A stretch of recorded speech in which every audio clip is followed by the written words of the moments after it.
Salut Fred Rondeau, content de t'avoir avec moi aujourd'hui pour jaser. Ben, très réciproque. Merci de l'invitation. Je suis vraiment très content d'être là. Puis j'aime ça, apprendre à connaître des nouvelles personnes. Puis ça avait toujours été quelqu'un que je trouvais ça le fun de, comme je me dis, crime. Lui, aimerait ça pouvoir apprendre à le connaître un peu plus. Fait que là, on va pouvoir faire ça aujourd'hui. C'est cool. Puis moi, je trouve ton parcours vraiment cool, là, tu sais, le fait d'avoir été, en fait, tu l'as encore, là, planificateur financier, mais tu sais, conseiller en sécurité financière, puis d'avoir aussi, d'une certaine façon, est-ce qu'on peut dire outgrow un peu ce modèle-là en étant aller à une étape plus loin en faisant du coaching, de la formation? On commence. Veux-tu me dire un peu comme c'est quoi ton parcours? Ouais, ça serait peut-être le début, là. Oui, absolument. Ben moi, j'ai travaillé. Le son, c'est-tu correct comme ça? Faut que je m'avance? C'est bon? OK, parfait. On y va de même. On va y aller comme ça. Je vais te mettre ça de même. Tiens. Voilà. OK, parfait. Fait qu'écoute, moi, c'est ça, dans le fond. J'ai travaillé 10 ans en cabinet. Fait que comme planificateur financier, conseiller en sécurité financière, représentant d'épargne collective. Fait que, c'est tellement long comme titre. Tout le tralala. Donc, j'ai fait ça pendant 10 ans. Puis dans le fond, après 10 ans, je me suis rendu compte que j'avais 90% de ma vie idéale.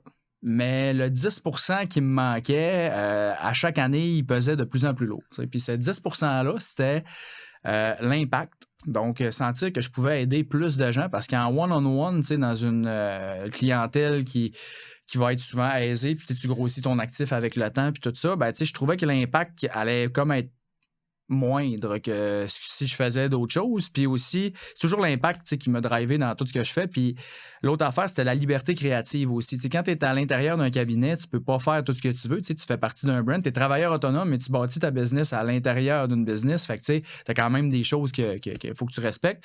Puis étant donné que je pouvais pas avoir la latitude que je voulais avoir, c'est soit que je disais je reste comme ça, j'accepte ça, ou soit que je m'en vais puis je décide de faire les choses comme je veux. Puis c'est la dernière option que j'ai décidé de prendre. C'est comme un double courage. Tu as comme le premier courage initial de te lancer en affaires. Parce que forcément, quand tu deviens conseiller en sécurité financière, représentant d'épargne collective, planificateur financier, tu as un saut dans le vide. Ça prend une certaine forme de courage qu'il y a beaucoup de monde qui ne feront pas parce qu'ils n'ont pas le goût, l'intérêt de ça. Puis tu arrives à un certain moment, puis ça prend une certaine forme de courage pour te sortir de là puis dire là, regarde, j'ai le goût de reprendre ma liberté créatrice ou créative.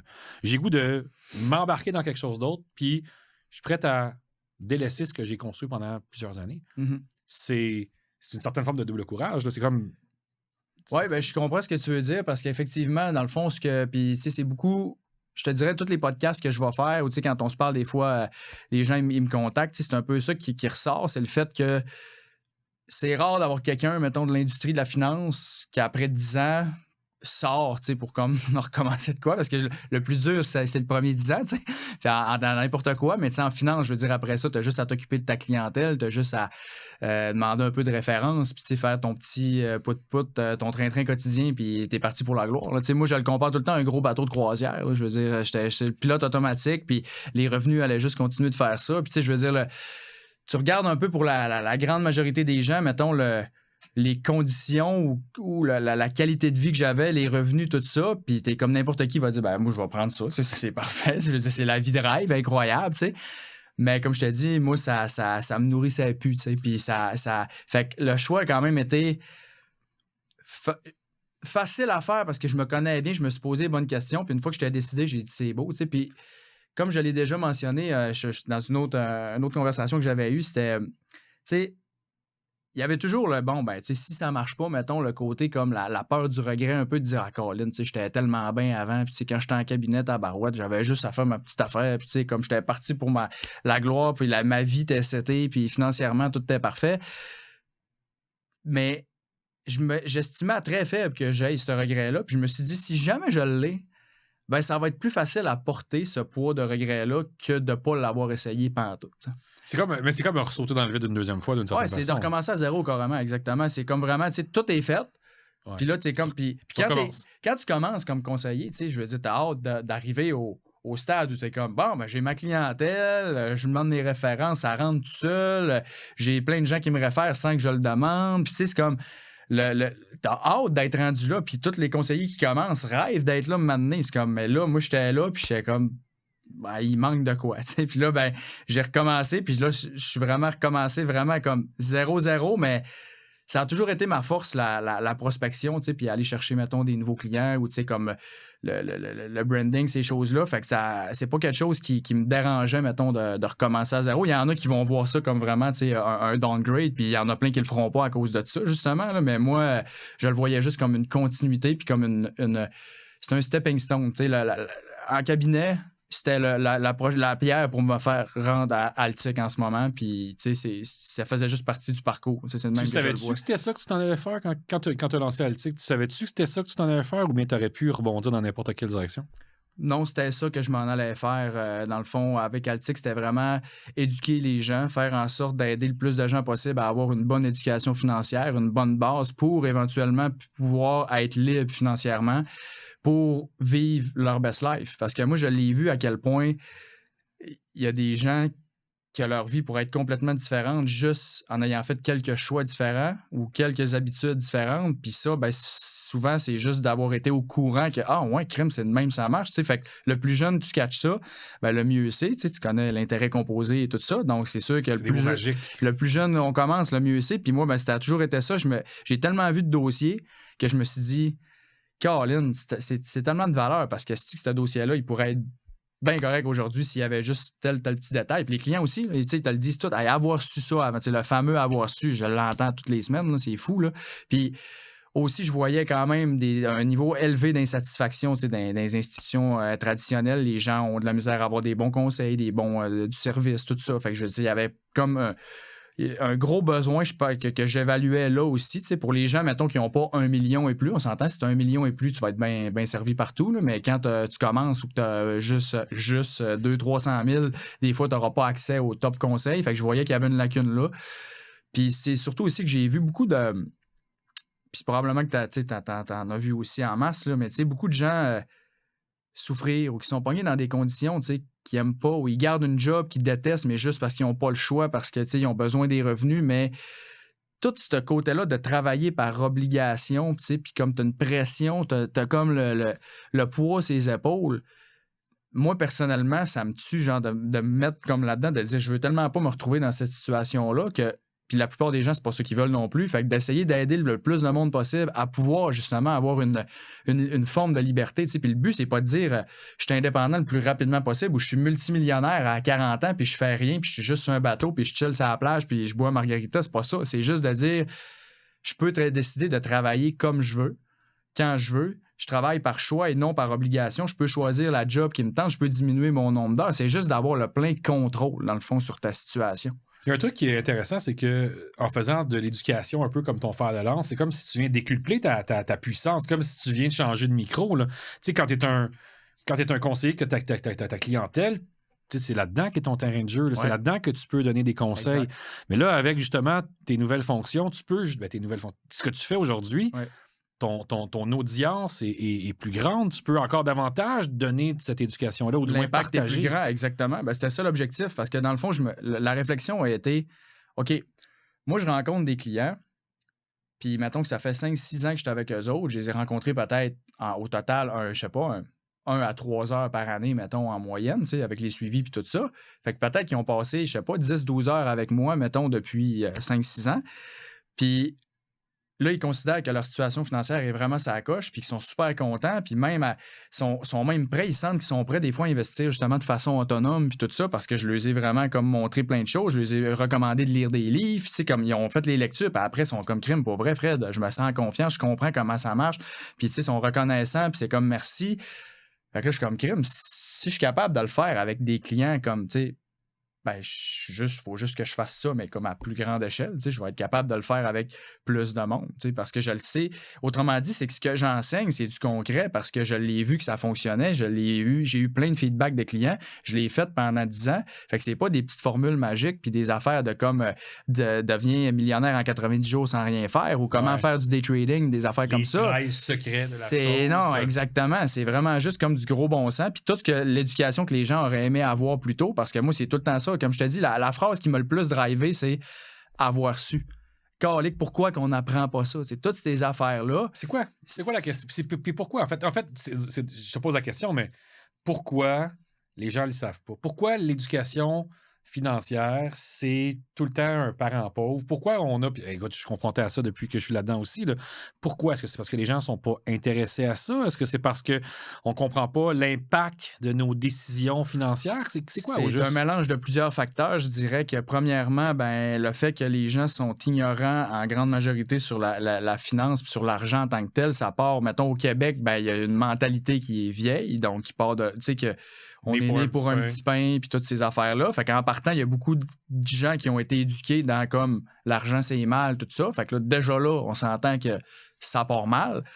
Après ça, il n'y avait rien dans les écoles avant. Là, ça commence à être un peu moins pire, là, mais avant, il n'y avait rien pantoute. Fait que je veux dire, on s'entend-tu que si tes parents disent que l'argent, c'est mal ou que l'argent, c'est pas bien, que t'es né pour un petit pain, que tu ne l'apprends pas à l'école, puis qu'en plus, que tes parents, ils te le montrent pas à la maison, mais je veux dire, les chances que tu développes un intérêt, tu sais, on s'entend-tu que si tes parents te montrent pas à jouer au hockey, à t'amener à la patinoire quand t'es petit, puis ça, c'est probablement que tu feras pas à la Ligue nationale, puis tu vas développer un intérêt à 14 ans, puis réussir à être repêché, c'est comme 4 ans plus tard, tu comprends? C'est comme, les chances sont minces. Ben, les finances, c'est un peu la même affaire. Si tu t'es pas fait montrer des choses plus jeunes, que tes parents te l'ont pas amené d'une bonne façon, puis fait que là, puis ça fait en sorte que non seulement les gens sont ignorants, mais en plus, ils apprennent rien, mais en plus, c'est perçu comme être comme plate, la finance. Les gens trouvent ça plate puis compliqué. Tu le sais. Ouais. Quand tu rencontres quelqu'un, moi, les chiffres, ça, c'est pas moi.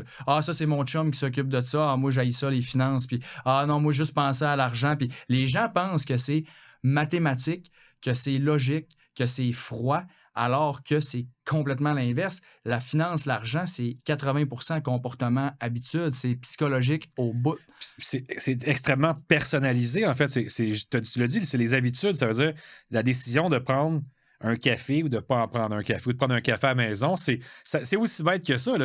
Tous nos choix sont des actions économiques. Oui, exact. Puis quand on en a conscience, mais ce qui arrive, c'est qu'il y a aussi le phénomène du voisin gonflable ou bien la consommation. Tu l'as dit, l'autre chose, je pense, qui contribue au fait que les gens... c'est parce que c'est la nature humaine. Donc, la nature humaine, les gens de nature, l'humain, il n'est pas bon pour se projeter dans le futur. Il n'est pas bon pour essayer de prévoir pour plus tard. Il est en mode survie tout le temps. Le cerveau, je veux dire, à la base, c'est ça. C'est comme, il faut survivre. Fait que c'est comme, pourquoi j'attendrais 10 ans? Je vais en profiter là. Je peux mourir demain aussi. Je peux mourir demain. Genre, je vais en profiter là. Fait que la nature humaine est très forte. Mélange ça ensuite à des gens tout autour de toi qui consolident cette pensée-là. T'as bien raison, on peut mourir demain puis qui sont tous d'accord avec toi. Je veux dire, les chances sont minces que tu dises, les finances, c'est important, jusqu'à temps qu'à un moment donné, tu pognes un stade où t'es tellement en souffrance, ça te met tellement de stress d'avoir une situation financière tout croche que là, tu vas te décider, puis c'est là que tu vas dire avoir su. Mais ça arrive tout le temps trop tard, malheureusement. Fait que les gens qui sont capables d'être... Parce que si on en parle, comme ce qu'on fait aujourd'hui, puis qu'on fait de l'éducation, puis que, tu sais, moi, ma vision, c'est vraiment à long terme, dans le sens que je me dis, les gens que j'ai pognés à 25-30 ans, mettons, puis là, ça va bien, les finances sont allumées, sont contents, puis ça. Mais eux autres, c'est sûr qu'ils vont en parler à leurs enfants, parce qu'ils vont dire que moi, je veux pas faire comme mes parents avec moi, s'ils m'ont rien montré, moi, je vais leur montrer. Puis fait que là, eux autres, ça va être des très bons ambassadeurs pour leurs enfants. Leurs enfants, après ça, quand ils vont arriver plus tard, eux autres aussi, ils vont être sur la coche fort probablement. Donc, ça va se transmettre à l'autre génération, puis ainsi de suite. Fait que c'est vraiment comme un changement à long terme. Je pense que c'est comme le sport un peu. Si tes parents font du sport, tu as pas mal plus de chances de développer l'habitude aussi quand tu es plus jeune, parce que tes parents te l'ont montré, te l'ont inculqué, puis après ça, tu as créé tes habitudes, tes comportements, puis ça suit tout seul après. Puis moi, je l'ai vu encore une fois en cabinet, les enfants de clients. Quand un jeune il arrive à 18, 19, 20 ans, puis que ses parents sont sur la coche, sont bien partis. Les jeunes à 18, 19, 20 ans, ils ont 50 000 dans le compte, puis ils travaillent depuis qu'ils ont 14 ans, ils n'ont aucune dette, tout est beau, c'est comme... Puis t'en as d'autres, il y a 28 ans, ils ont moins 40 000, là, tu comprends? Puis fait clairement que je l'ai vu vraiment souvent. L'éducation financière à un jeune âge, avoir des bons parents ou des bonnes personnes dans ton entourage qui t'inculquent ça, automatiquement, tu changes ton thinking, tes habitudes, tes comportements. C'est intéressant parce qu'on est un peu le produit de notre environnement là-dessus. C'est pour ça que souvent on entend, j'ai parlé avec mon beau-frère, avec ma belle-sœur, puis j'ai eu le fameux beau-frère qui t'a donné le conseil hypothécaire de sa vie, puis qui a négocié 3 fois des hypothèques dans sa vie. Mais c'est intéressant parce qu'on est un peu le produit de notre environnement. Fait que les gens qui disent c'est pas bon des dettes. Ouais, mais toutes les dettes ne sont pas égales. Si tu as des dettes sur un immeuble locatif, puis tu gagnes une plus-value, c'est pas la même affaire que si tu as une dette sur un prêt auto. Là. moi, je serais curieux de savoir, c'est quoi qui t'a fait le déclic, toi, dans ta vie? Qu'est-ce qui t'a fait comme, hey, regarde, j'ai goût de faire de ça ma carrière, ma profession, mon En entreprise? fait, moi, j'ai vraiment été chanceux parce que dans le sens que mon père travaillait dans le domaine, justement, puis, tu sais, moi, il m'a inculqué ces valeurs-là quand j'étais plus jeune, tu sais, fait que j'ai réussi à avoir, puis il y avait mon oncle aussi qui avait été dans ce domaine-là, fait que j'avais des gens dans mon entourage. Tu sais, quand je dis que ça fait une différence, parce que je l'ai vécu, tu sais. Ouais. Fait que moi, si j'avais pas eu mon père, puis mon oncle qui m'avait montré des fois certaines choses, ben c'est sûr que j'aurais pas eu les mêmes réflexes quand j'arrive à 18-19 ans. Moi, j'ai commencé à investir à 18-19, mais je m'étais fait montrer ça quand j'étais plus jeune aussi, tu sais, puis mon père, quand j'ai eu 18 ans, il m'a fait comme vraiment une genre de rencontre, comme, OK, gars, là, c'est toc, puis là, il m'a expliqué, puis c'est là que j'ai compris l'intérêt composé, il m'avait fait la comparaison, puis OK, à partir de là, j'ai compris, j'étais comme, ben, let's go, pourquoi je le ferais pas? Puis il présentait ça d'une façon, on va dire, très normale, très standard, tu sais, rien d'exceptionnel, mais juste le fait qu'il me montre option A, option B, voici si tu commences là versus si tu commences plus tard, montrer bien sommairement, c'est ça que j'ai retenu de la rencontre. Tu me dis de quoi qu'on a parlé pendant 1 heure, je me rappelle plus, mais je me rappelle juste de l'intérêt composé. Puis c'est ça qui a fait que j'ai commencé, parce que je me suis dit, le plus vite je commence, le plus vite je suis libre. Puis moi, la liberté, ça a toujours été extrêmement important pour moi depuis que je suis jeune. Fait que tu me dis, qu'est-ce qui m'a drivé, c'est la liberté. Puis aussi, c'est le fait de sentir que j'avais un impact, parce que je voyais, quand j'ai commencé en cabinet, pourquoi j'étais allé en finance, c'était qu'il y avait une grosse lacune chez les gens. Puis je voyais que peu importe qui que j'allais rencontrer dans ma vie, là, si je connais les finances, probablement je suis capable de l'aider puis d'y apprendre de quoi. Écoute, moi j'adore sincèrement le fait que tu parles de liberté avec, tu sais, c'est tout de suite, là, tu parles de liberté immédiatement. Là, c'est pas comme 8 minutes plus tard. Là, la liberté, c'est un des facteurs importants qui a fait en sorte que ça m'a motivé à prendre la décision de m'occuper de mes finances, de devenir financièrement indépendant. Parce que t'as pas dit, c'est parce que moi, je veux conduire un gros char. T'as pas dit, c'est parce que moi, je veux voyager en jet privé. T'as pas dit, c'est parce que tu veux collectionner les Rolex. Non, t'as dit, je veux être indépendant, je veux pouvoir avoir cette liberté-là de choisir. C'est un outil, puis c'est souvent quelque chose qu'on va entendre, puis que beaucoup de monde qui ne mettent pas de l'avant. La liberté, c'est de faire des choix. C'est parce qu'en bout de ligne, c'est pas compliqué. Tous les clients que j'ai rentrés, je suis rendu à au-dessus, en 12 ans, là, je suis rendu à au-dessus de 1000 personnes rencontrées individuellement. Donc, j'ai rencontré plus de 1000 individus différents. Puis si j'ai demandé des objectifs à chacun de ces 1000 individus-là, puis si on résume tous les objectifs qui m'ont été donnés par ces 1000 individus-là, le dénominateur commun, c'est « je veux être libre ». C'est ça le message en arrière. Je veux avoir le contrôle. Je veux pouvoir choisir. Je veux pouvoir diminuer mes heures. C'est tout ça le message en arrière, c'est « je veux être libre ». Tout le monde veut être libre. Il n'y a pas tout le monde qui veut être en jet privé. Il n'y a pas tout le monde qui veut avoir 10 millions de fortune ou qui veut être sur le front des magazines. Mais tout le monde veut sentir qu'il est capable d'utiliser l'argent pour faire ce qu'il veut dans la vie. Puis moi, c'est pour ça que je l'ai toujours vu de même. L'argent, c'est un outil qui te permet justement de l'utiliser comme tu veux, d'avoir un impact, tout ça, puis d'être libre. Mais cette liberté-là, après, tu fais quoi de ton temps? Puis ça te permet de focusser vraiment sur qu'est-ce qui est important pour toi, puis comment tu vois les choses. Ça fait que ça te permet, tu sais, autrement dit, tu deviens une meilleure version de toi-même une fois que tu es libre financièrement, parce que tu focuses sur qu'est-ce qui est vraiment important pour toi. Parce que l'argent, c'est plus la raison, mettons, pourquoi tu vas faire de quoi. Fait que si tu le fais, c'est parce que c'est pour d'autres raisons qui sont plus profondes. Puis là, tu te rapproches vraiment de être aligné avec qu'est-ce qui est important pour toi. Tu parlais tantôt de livres de lecture que tu recommandais à des clients. Tu veux-tu en partager 2, 3? Je suis curieux, moi, de savoir qu'est-ce que... Ben, écoute, mettons, si on s'adresse à des gens, mettons, qui connaissent vraiment pas grand-chose, ils commencent, mettons, les néophytes un peu, je dirais la trilogie de Pierre-Yves McSween au Québec, c'est vraiment très solide parce que en as-tu vraiment besoin? Liberté 45 puis La facture amoureuse. T'as vraiment beaucoup de choses là-dedans qui sont extrêmement pertinentes puis qui peuvent vraiment faire flasher sur des affaires. Fait que ça, vraiment, je recommande cette trilogie-là à tout le monde. Sinon, il y en a plein. Là. J'en ai lu vraiment énormément, là, des livres. Là, puis je te dirais, sont tous bons à leur façon. La psychologie de l'argent, ça, c'est vraiment, vraiment, vraiment très bon. Un que j'ai vraiment aimé, que je trouve qui est extrêmement complet, c'est Money Master the Game ou L'art de le maîtriser, l'argent, l'art de le maîtriser de Tony Robbins, parce que c'est vraiment complet. C'est un classique. Ça donne vraiment comme le point de vue de plein de choses.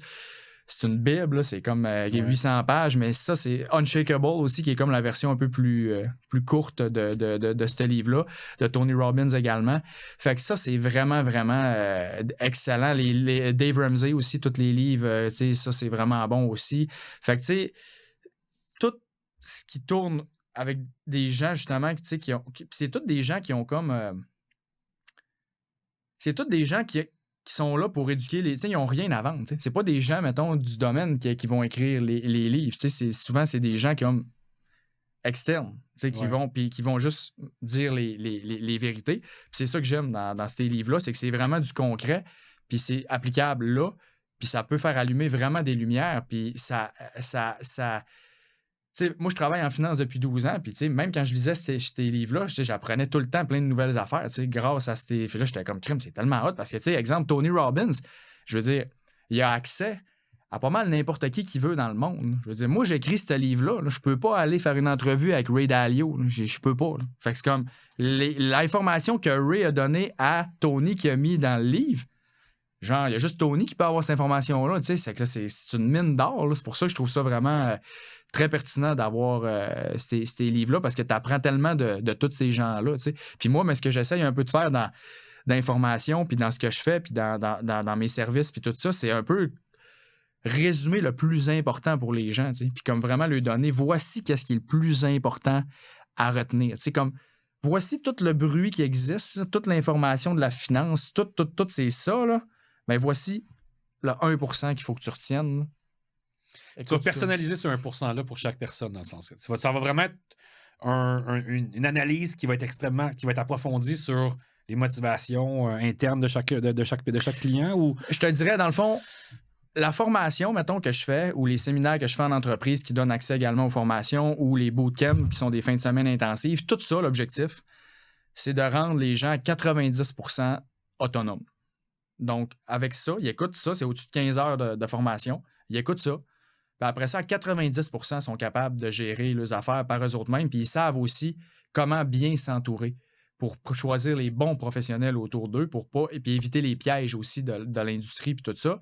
Puis à 90% sont capables, s'ils écoutent comme il faut la formation puis qu'ils appliquent la majorité de ce qui est dedans, sont capables de gérer leurs affaires à grande majorité. Maintenant, le petit 10% qui manque, ben c'est là que des fois, une consultation, mettons, ponctuelle, en privé, là, ça peut servir à juste rassurer la personne ou être sûr que tout est beau ou, tu sais, comme aller chercher des petits points, des fois, qui vraiment personnalisés à sa situation, que là, c'est du cas par cas puis que tu peux pas faire tous les cas qui existent dans une formation. Fait que c'est comme là, c'est vraiment plus là que la consultation vient en ligne de compte. Mais à la base, quelqu'un qui écoute la formation, il y a toute l'information nécessaire. 12 ans de planification financière résumée en 15 heures pour gérer ses affaires à grande majoritairement. C'est ça qui te fait triper? C'est comme de rendre les gens plus autonomes? D'apprendre les gens à pêcher. C'est ça qui est absolument... Tu sais, quand je t'ai dit tantôt, j'ai flashé avec mes clients. Tu sais, quand j'ai dit j'ai des clients que je leur référais des lectures ou que je les éduquais puis tout ça, puis qu'après ça, ils m'arrivaient puis ils me disaient « Hey Fred, écoute, pour vrai, je pense que je suis prêt à gérer mes affaires moi-même, puis, tu sais, pour vrai, je pense que je transférerais mes choses. » J'étais pas fâché, j'étais comme, parfait, nice, j'ai fait ma job, tu sais, j'étais appris à pêcher, c'est comme, je suis content que tu t'en ailles, c'est comme, parfait, c'est direct là, effectivement, t'as plus besoin de moi, je suis quand même que je te dirais à chaque année, mets-tant dans ton REER, mets-tant dans ton CELI, tu le sais, là, t'es capable de le faire, là, tu comprends, c'est comme, fait que, go. C'est ça à contre-courant un peu de l'industrie, je veux dire, c'est sûr. D'arriver puis de rendre cette clientèle, tu sais, la clientèle mature, autonome, capable de prendre non seulement ses propres décisions, mais de gérer également ses... C'est sûr. Je veux dire, l'industrie de la finance a tout à gagner à ce que les gens soient ignorants, puis à ce que les gens posent pas trop de questions. Je veux dire, l'industrie de la finance, c'est l'industrie la plus lucrative au monde. C'est pas pour rien. Je veux dire, ils profitent directement du fait que les gens sont pas connaissants. Puis vu qu'ils sont pas puis ils essayent de faire croire aux gens à quel point c'est complexe, puis à quel point on a besoin des spécialistes en finance pour comme gérer nos affaires, alors que c'est pas du tout le cas pour la grande majorité des gens. Quelqu'un qui a un dossier compliqué, oui, tu as besoin de professionnels. Puis même un dossier plus simple, tu as besoin de professionnels. Mais tes professionnels, tu n'es pas obligé de les payer à pourcentage de ton actif pendant 30 ans. Mais ces professionnels-là, je veux dire, est-ce qu'ils ont intérêt à t'éduquer le plus possible pour que justement tu puisses éventuellement voler de tes propres ailes ou ils ont intérêt à ce que tu poses pas trop de questions puis que tu sois juste content de ta rencontre que tu as eue pour continuer à payer des frais annuellement pendant 30 ans? Poser la question, c'est y répondre. Mais c'est intéressant parce que ça amène tout l'aspect de l'éducation qu'on fait dans nos modèles d'affaires ou dans les services professionnels. L'éducation, on en fait dans toutes les rencontres. Forcément, il n'y a personne qui a des preneurs de commandes, que ce soit en service financier ou en courtage hypothécaire. En tout cas, j'ose espérer qu'il y en a de moins en moins des preneurs de commandes, mais ça reste que malgré les parcelles d'informations qu'on va donner puis d'éducation qui va faire que la personne elle va se coucher moins niaiseuse à la fin de la journée, ça reste que d'arriver et de dire « Hey, moi, je te conseille ça comme lecture. Là. Lis ça, tu vas voir que ta perspective sur, que ce soit l'investissement, sur l'immobilier, sur l'endettement, elle va changer. Ouais. Ça, je trouve ça cool parce que c'est aller... c'est aller over and beyond. Ouais, là, c'est plus... Moi, je suis un obsessif de la valeur. J'ai toujours été comme ça. Même avant que je travaille en finance, j'avais été à la commission pendant 4 ans. Fait que j'ai toujours eu un contrôle sur mes revenus. Mais moi, mon objectif, c'est toujours que le client il en ait le plus possible pour son argent. Puis que c'est pour ça que au début, j'ai fait des formations, paye ce que tu veux. Je voulais tellement que les clients, comme il n'y ait pas l'excuse de dire « Ah, mettons, ça coûte trop cher. » Puis tout le cas, c'est comme « Non, viens. » Puis après, tu n'auras pas le choix. Je le sais que tu vas me payer parce que tu vas dire « Chris, je peux pas avoir écouté ça. » Puis comme sortir de là, ça ne donne à rien parce que si c'était bien trop intéressant puis utile, puis il y avait énormément de valeur. Fait que moi, la value, ça a toujours été ça. Puis quand j'étais avec mes clients, c'était la même affaire. J'ai donné énormément de value. Puis, tu sais, j'ai reçu plein de feedback de clients que j'avais avant en cabinet qui, à cette heure, sont rendus autonomes, puis ils me suivent ces réseaux, puis tout ça. Mais comme, qui m'ont fait des. Sans que je le demande, ils sont juste allés faire des reviews comme sur ma page, puis sur mes affaires, de comme ça a été mon conseiller pendant 5 ans. Puis, c'est fou à quel point que l'information qu'il m'a donnée, nanana. Puis, tu sais, tu vois vraiment comme l'impact que tu as eu. Puis c'est ça que je te disais tantôt. Là, à cette heure, ben, je sens que je suis capable de donner cette valeur-là à un plus grand nombre de gens. Mais moi, ça a toujours été ça, mon objectif, c'est donner le plus de valeur possible. Puis justement, tu sais, tantôt, tu me parlais de mes motivations. Puis à un moment donné, je veux dire, si je pense juste à moi, là, je veux dire, moi, ce que je m'enlignais, c'est qu'éventuellement, toute ma clientèle, ça allait être des gens qui ont 1, 2, 3 millions, mettons, et plus. OK? Fait que des clients à valeur élevée qu'on appelle dans le domaine. Puis toutes les institutions veulent ce genre de clients-là. OK? Puis, moi, j'étais comme, OK, je vais charger, ben, en fait, le frais total, mettons, que le client va payer, en incluant, mettons, honoraires de conseil, frais de service, frais de conseil, puis frais de gestion, toute la kit.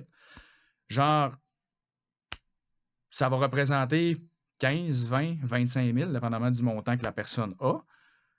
Je suis comme, ce client-là, j'ai tellement fait une bonne job dans son dossier, je veux dire, tout est fait, là. À chaque année, à moins qu'il arrive de quoi de majeur, je veux dire, on va se rencontrer la plupart du temps une fois par année, 1 heure même pas, juste pour checker que tout est beau. Puis ça va y avoir coûté 25 000. Comme, si je pense juste à moi, c'est le modèle d'affaires parfait, c'est merveilleux. Ouais. Mais si je pense à la value pour le client, je suis comme, Chris, je suis pas capable de justifier ça puis d'être bien avec le fait que je vais faire autant d'argent pour aussi peu de valeur ajoutée, tu comprends-tu? C'est là que tu parlais d'apprendre à pêcher, tu sais, de rendre la personne de plus en plus autonome en démystifiant en démystifiant un peu l'économie et la finance. Moi, je trouve ça le fun parce que je pense que c'est le dilemme de beaucoup de professionnels d'arriver à dire, ben, jusqu'où mon éducation elle va? Tu sais, jusqu'où je dois parler, là, je vais parler, mettons, en hypothèque, là, tout ce qui est en lien avec la gestion des passifs, jusqu'où je dois montrer comment que bien gérer ses passifs peut être une porte d'entrée pour l'investissement. Parce que forcément, nous autres, c'est tout le temps comme ça. Mm-hmm. Nous, on part, puis on va bâtir un budget de remboursement de passifs. Puis à partir de là, ben, en libérant, il y a des portes qui s'ouvrent. C'est pas nous qui franchissons la porte. Hein, on peut juste dire, il y a une porte là, il y a une porte là, il y a une porte là. Puis après ça, ben, tu peux aller te renseigner sur les autres portes. Mais justement, je trouve intéressant de savoir, ben écoute, qu'est-ce qu'on peut donner comme information supplémentaire? Qu'est-ce qu'on peut faire pour rendre la personne plus autonome puis plus intéressée à elle-même prendre soin d'elle? Parce que je pense que fondamentalement, c'est un peu ça aussi. Oui. Tu sais, je regardais les stats. C'est à peu près 40% des gens qui ont des fonds de pension aujourd'hui, 60% des gens qui n'en ont pas, de plus en plus de travailleurs autonomes, de plus en plus de gens qui ont une responsabilité supplémentaire sur leurs épaules de bâtir leur patrimoine puis bâtir leur retraite. Puis, tu sais, s'ils veulent bâtir de quoi pour leurs enfants, on s'entend que dans l'immobilier, ben, on va falloir qu'on aide de plus en plus nos enfants à devenir propriétaires. Fait on a une responsabilité qui est encore plus importante. Puis, tout part de l'éducation. Il faut l'apprendre. Oui, puis tout part de l'éducation, tout part de là. C'est là que ça allume les choses, puis c'est là où tu es capable de changer le family tree, genre comme carrément, c'est qu'il y a un parent donné qui va briser la roue. Exact. Puis là, après ça, lui, il va prendre ses finances en main, puis là, il va faire les bonnes choses, puis après ça, ses enfants, ils vont inculquer ça, puis après ça, comme là, ça va On va créer du hold money un jour, des générations plus tard. Exact. Mais c'est ça, je te dis, c'est un changement à long terme. Fait que, tu sais, je veux dire, j'étais très conscient quand je suis allé en faisant ça, c'est comme, un, je ne changerai pas ça à moi tout seul, puis deux, ça va être long, tu sais, avant que, je veux dire, collectivement, le mindset change, tu sais. J'ai une question vraiment comme super basique, là. Vas-y. Est-ce que la finance est plate? Ça dépend de comment tu vois ça. Tout est une question de perspective dans la vie. Tu sais, dans le sens que moi, si tu me demandes la question à 18 ans, je vais te dire oui. Si tu me demandes la question à 19 ans, après avoir eu la rencontre de l'intérêt composé que je parlais tantôt, non. Si je me dis que l'argent puis la finance, dans le fond, l'argent est un outil qui me permet de vivre la vie que je veux, puis de vivre ma best life, puis de pouvoir utiliser mon temps comme je veux, d'avoir le plein contrôle. Chris, qu'il y a l'autre sujet que je pourrais être autant passionné que ça, tu comprends? C'est comme, ça, moi, je trouve ça incroyable. Les finances, les gens trouvent ça plate parce qu'ils pensent que c'est mathématique, que c'est logique. Ils pensent pas à... Si tu dis REER, CELI, puis on parle vraiment comme un fiscaliste ou un comptable, ou, être technique, là, je veux dire, tout le monde fait comme, ben, c'est emmerdant, c'est sûr, c'ti. Mais si on parle de... Non, l'argent que tu mets dans ton REER, CELI, tes véhicules, c'est la liberté que tu t'achètes. Fait qu'au lieu de dépenser 500$ par mois dans des niaiseries qui t'amènent à rien, puis c'est à court terme, puis dans 2 semaines, tu t'en souviens même plus c'est quoi que t'as trippé avec, puis genre que tu penses que t'en as besoin, puis que c'est comme ça va t'amener du bonheur, alors que c'est très éphémère, puis c'est juste pour oublier probablement une blessure profonde ou une insécurité dedans que toi que tu dépenses dans ces niaiseries-là, la plupart du temps. T'es comme, ben si à la place, je pogne 500$, puis je le mets dans mes investissements, ben c'est de la liberté que je m'achète. Fait que au lieu d'avoir acheté des niaiseries, j'ai acheté de la liberté. Puis, scientifiquement, de toute façon, c'est prouvé que si tu as le contrôle sur ta vie, donc que tu as des investissements, puis que, je veux dire, que tu as une situation financière qui va bien, le niveau de bonheur que tu vas avoir à cause de ça, pas à cause que tu es plus riche que quelqu'un d'autre, puis l'ego, puis tout, pas ça, à cause de la liberté que ça t'amène, puis le contrôle que ça t'amène. Puis moins de stress, ses épaules aussi. Moins de stress, tout le kit.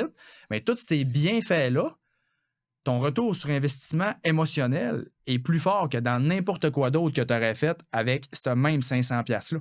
Fait que c'est ça que les gens ne comprennent pas. C'est comme si tu réussis à comprendre que la liberté, en bout de ligne, là, dans ta vie, quand tu vas regarder sur ton lit de mort, là, les plus beaux souvenirs que tu vas avoir eus, puis toutes les plus belles expériences, ben, c'est tes investissements qui vont t'avoir permis de payer ça sans avoir de stress. Là. Ben, genre, c'est ça qui va t'amener le plus beau dans ta vie. Puis c'est tes investissements qui sont directement liés à ça. Fait que quand tu le vois de même, la finance, c'est beaucoup plus excitant, puis c'est pas mal plus fun d'être motivé à investir de l'argent que juste dire je mets ça dans des CELI ou REER, puis je comprends même pas c'est quoi, parce que le comptable qui me l'a expliqué, qui risque que c'était la place, je comprenais pas, puis il parlait d'un langage que je n'étais pas capable de comprendre. Il y a quand même de quoi, pas d'antimatérialiste là-dedans, mais il y a quand même un aspect de, pas de privation, mais de dire, écoute, je m'achète pas la nouvelle bébelle, je change pas tel objet, je vais prendre cet argent-là, puis je vais la mettre puis je vais investir. J'ai pas besoin d'aller chercher un café par jour. Mais ça, l'exemple, en fait, j'en profite vu que ça fait 2-3 fois que tu donnes l'exemple, tu sais, parce que c'est ça, je pense que les gens, des fois, ils comprennent pas. Tu te prives pas, c'est que tu augmentes justement ta qualité de vie future. Puis statistiquement, les chances sont beaucoup plus élevées que tu vives en santé quand même relativement vieux que tu décèdes demain matin. Mais le but, c'est pas de ne rien faire. Parce que les gens, on dirait que souvent, ils associent, puis des fois, je fais des clips sur les réseaux qui parlent de ça, puis ça commande pas mal, puis pas de façon positive. Mais des fois, les clips, on n'a pas toute la perspective. Mais là, je vais profiter pour mettre de la perspective un peu. Le but, c'est pas de dire je mets de l'argent ou je profite de la vie. C'est comme, pourquoi pas les deux? Tu comprends? Donc, c'est un faux débat, selon toi. Comment? Le dollar, c'est un faux débat de dire que le dollar qui devrait aller dans le loisir, si tu le prends puis tu le mets, mettons, dans l'investissement, c'est un dollar loisir plus tard.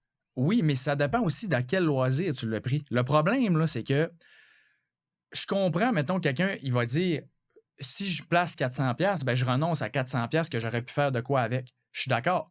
Mais comme on a dit tantôt, c'est ton 400$ que tu as renoncé aujourd'hui, ce que tu aurais acheté avec, le bonheur que ça t'aurait procuré ne sera pas aussi élevé que ton 400$ qui est rendu éventuellement à 5000$ plus tard, puis qui te procure de la liberté. Tu comprends-tu? Ça, c'est la première affaire. C'est comme le bonheur que tu vas avoir avec ton 400$ investi va être plus grand puis plus fort que ce que tu aurais acheté aujourd'hui avec ce 400$-là. Ça, c'est la première affaire. La deuxième chose, c'est ton 400$, là, tu le prends dans quoi? Parce que, comme je dis, tu n'es pas obligé de... Tu peux mettre 400$ par mois de côté, puis profiter de la vie pareil. OK, là, c'est sûr que tu gagnes 20 000 par année. Non, OK, on est d'accord. Là, je parle, mettons, quelqu'un qui a quand même un revenu, tu sais, 100 000 par année, mettons, il gagne quand même des bons revenus. Tu es capable de mettre de l'argent de côté, puis de profiter de la vie, puis de sentir que tout va bien. Pourquoi je le sais? Parce que j'ai rencontré plus de 1000 personnes individuellement, comme je disais, depuis 12 ans. Puis c'est la plupart que j'ai rencontrés, ben ils sont tous rendus dans ce stade-là. C'est-à-dire, moi, je mets un montant X par mois, puis je le sens pas. Puis je sens pas que je me prive. Puis il y a des gens qui mettent 1000, 1500, 2000$ par mois, puis ils gagnent pas 400 000 par année, puis ils sont capables de mettre ça, 15, 20, 25, 30% de leur paye, puis ils considèrent qu'ils manquent de rien, alors que le gars qui travaille dans le Nord à 200 000 par année est pas capable de mettre 200$ par mois parce qu'il sent qu'il se prive. Fait que là, c'est pas les revenus ou c'est le coût de la vie. Non, c'est qu'est-ce que toi, tu priorises, puis c'est quoi tes perspectives. C'est sûr, si tu es habitué de dépenser depuis que tu as 19 ans, tout ton cash que tu gagnes, que tu roules à 200 000 par année, tu vas sentir que tu te prives. Si tu enlèves 5 000 par année, je comprends. Mais si tu t'es habitué, d'où l'importance de l'éducation, puis de commencer le plus jeune possible, à mettre un montant d'argent de côté, tu n'auras jamais le sentiment de te priver. Parce que c'est de l'argent que tu vois que ça te fait plaisir d'investir, tu trouves ça le fun parce que tu commences à comprendre puis à avoir ton argent fructifier puis à dire « Wow, toute la liberté que je vais avoir », puis tu sens que le coût à quoi tu renonces aujourd'hui, c'est rien pour avoir toute cette liberté-là future qui arrive. C'est ça que les gens, une fois que... Ça, là, c'est un mindset shift que j'appelle, là, puis parce que je l'ai fait aussi plusieurs fois, passer des gens qui dépensent, qui consomment, sont capables de mettre 1000$ par mois après ça en dedans d'un an et demi, 2 ans, puis là, avant, ils n'étaient pas capables. Puis là, ils sont plus heureux que jamais. Pourquoi? Parce qu'avant, ils dépensaient pour oublier des choses, parce qu'ils étaient stressés par l'argent. Puis tout. Là, une fois que tu as une structure, c'est clair, tu sais où ce que tu t'en vas, tu as le goût de continuer à investir. Puis une fois que ton mindset shift il est fait, tu reviens jamais en arrière. Jamais que quelqu'un va dire « Ah, je mets 1000$ par mois de côté, il l'a fait, il l'a tenu, puis tout est beau. » Puis après, il revient à consommer, puis plus jamais mettre d'argent de côté. Jamais, jamais. Mais c'est carrément ça, en fait. Ce que tu parles, c'est un changement total de mindset. C'est un changement total de croyance, de valeur. C'est... Attends un peu, là. C'est pas juste un petit conseil de base, là. C'est... Attends un peu, là. Je te montre, je te mets à face dans ton caca, là. Oui. Je te montre c'est quoi ta réalité d'aujourd'hui. Mais ça reste que ça, c'est quand même assez... Ça peut faire mal pour plusieurs personnes. Oui. Tu sais, je parlais de consommation, justement. Tu sais, les enjeux de consommation aujourd'hui sont majeurs avec les réseaux sociaux. Tout est plus amplifié. Tout le monde veut avoir la nouvelle bébelle, le nouveau jouet, la nouvelle scie. Ça reste que les enjeux de consommation, les enjeux de surconsommation, les enjeux d'épargne sont encore plus vivants que jamais.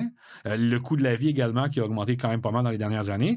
Il y a quand même du bruit alentour de tout ça. Oui, là. puis tu l'as bien dit, puis je pense qu'en fait, le problème en ce moment, puis la recette qui est très, très, très néfaste, c'est que la nature humaine, étant ce qu'elle est, qu'elle pense à aujourd'hui et non à plus tard de nature, fait que déjà là, c'est dur de changer ça en partant parce qu'on est wired comme ça en partant.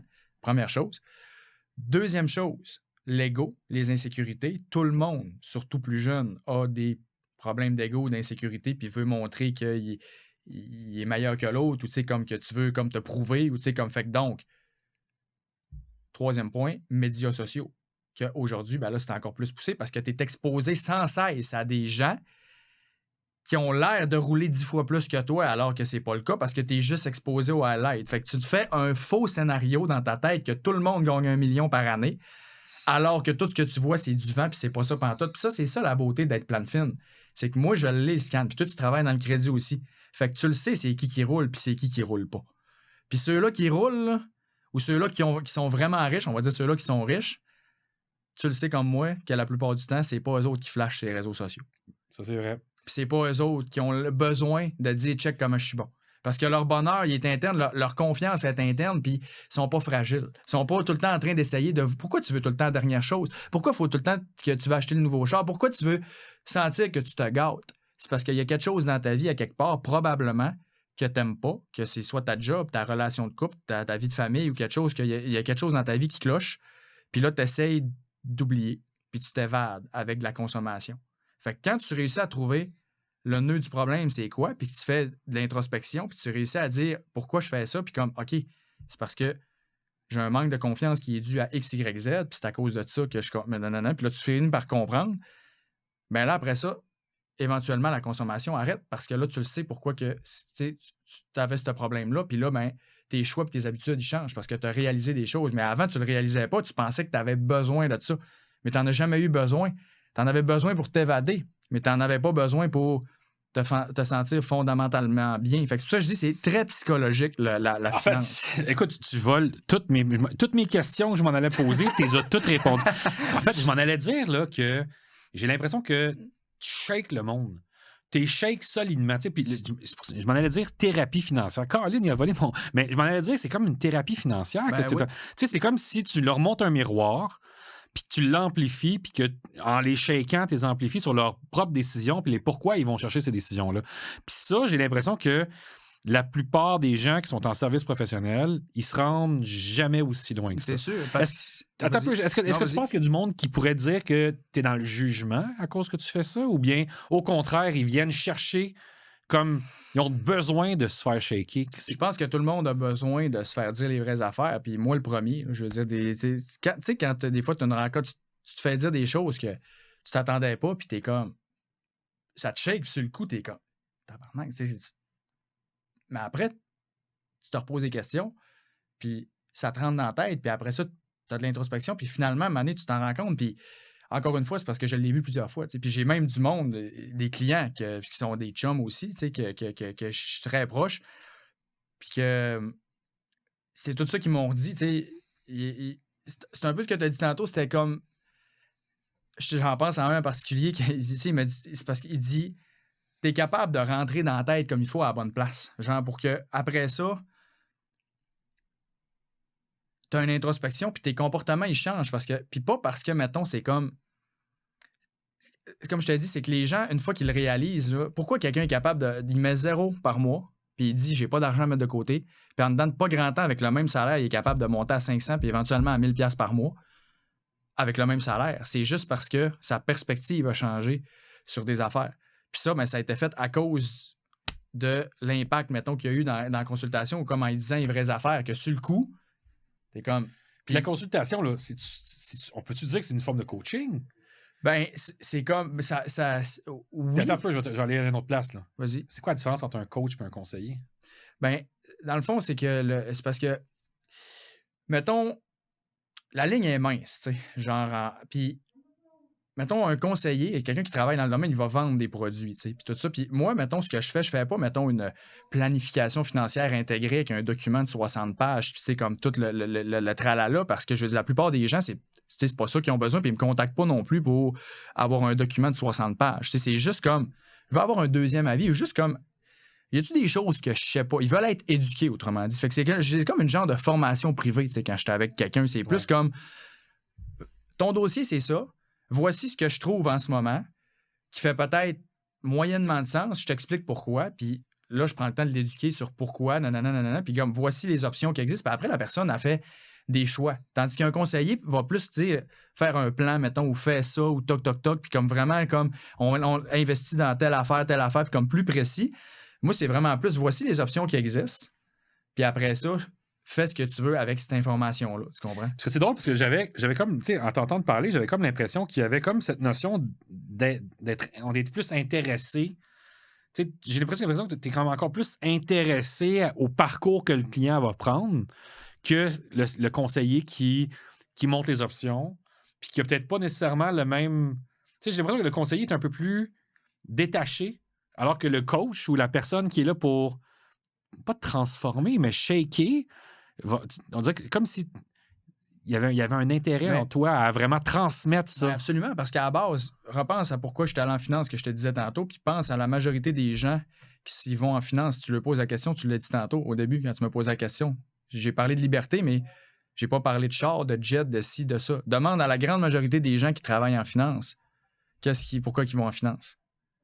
La réponse, ça va être toutes des choses externes ou un peu plus superficielles ou tout ça.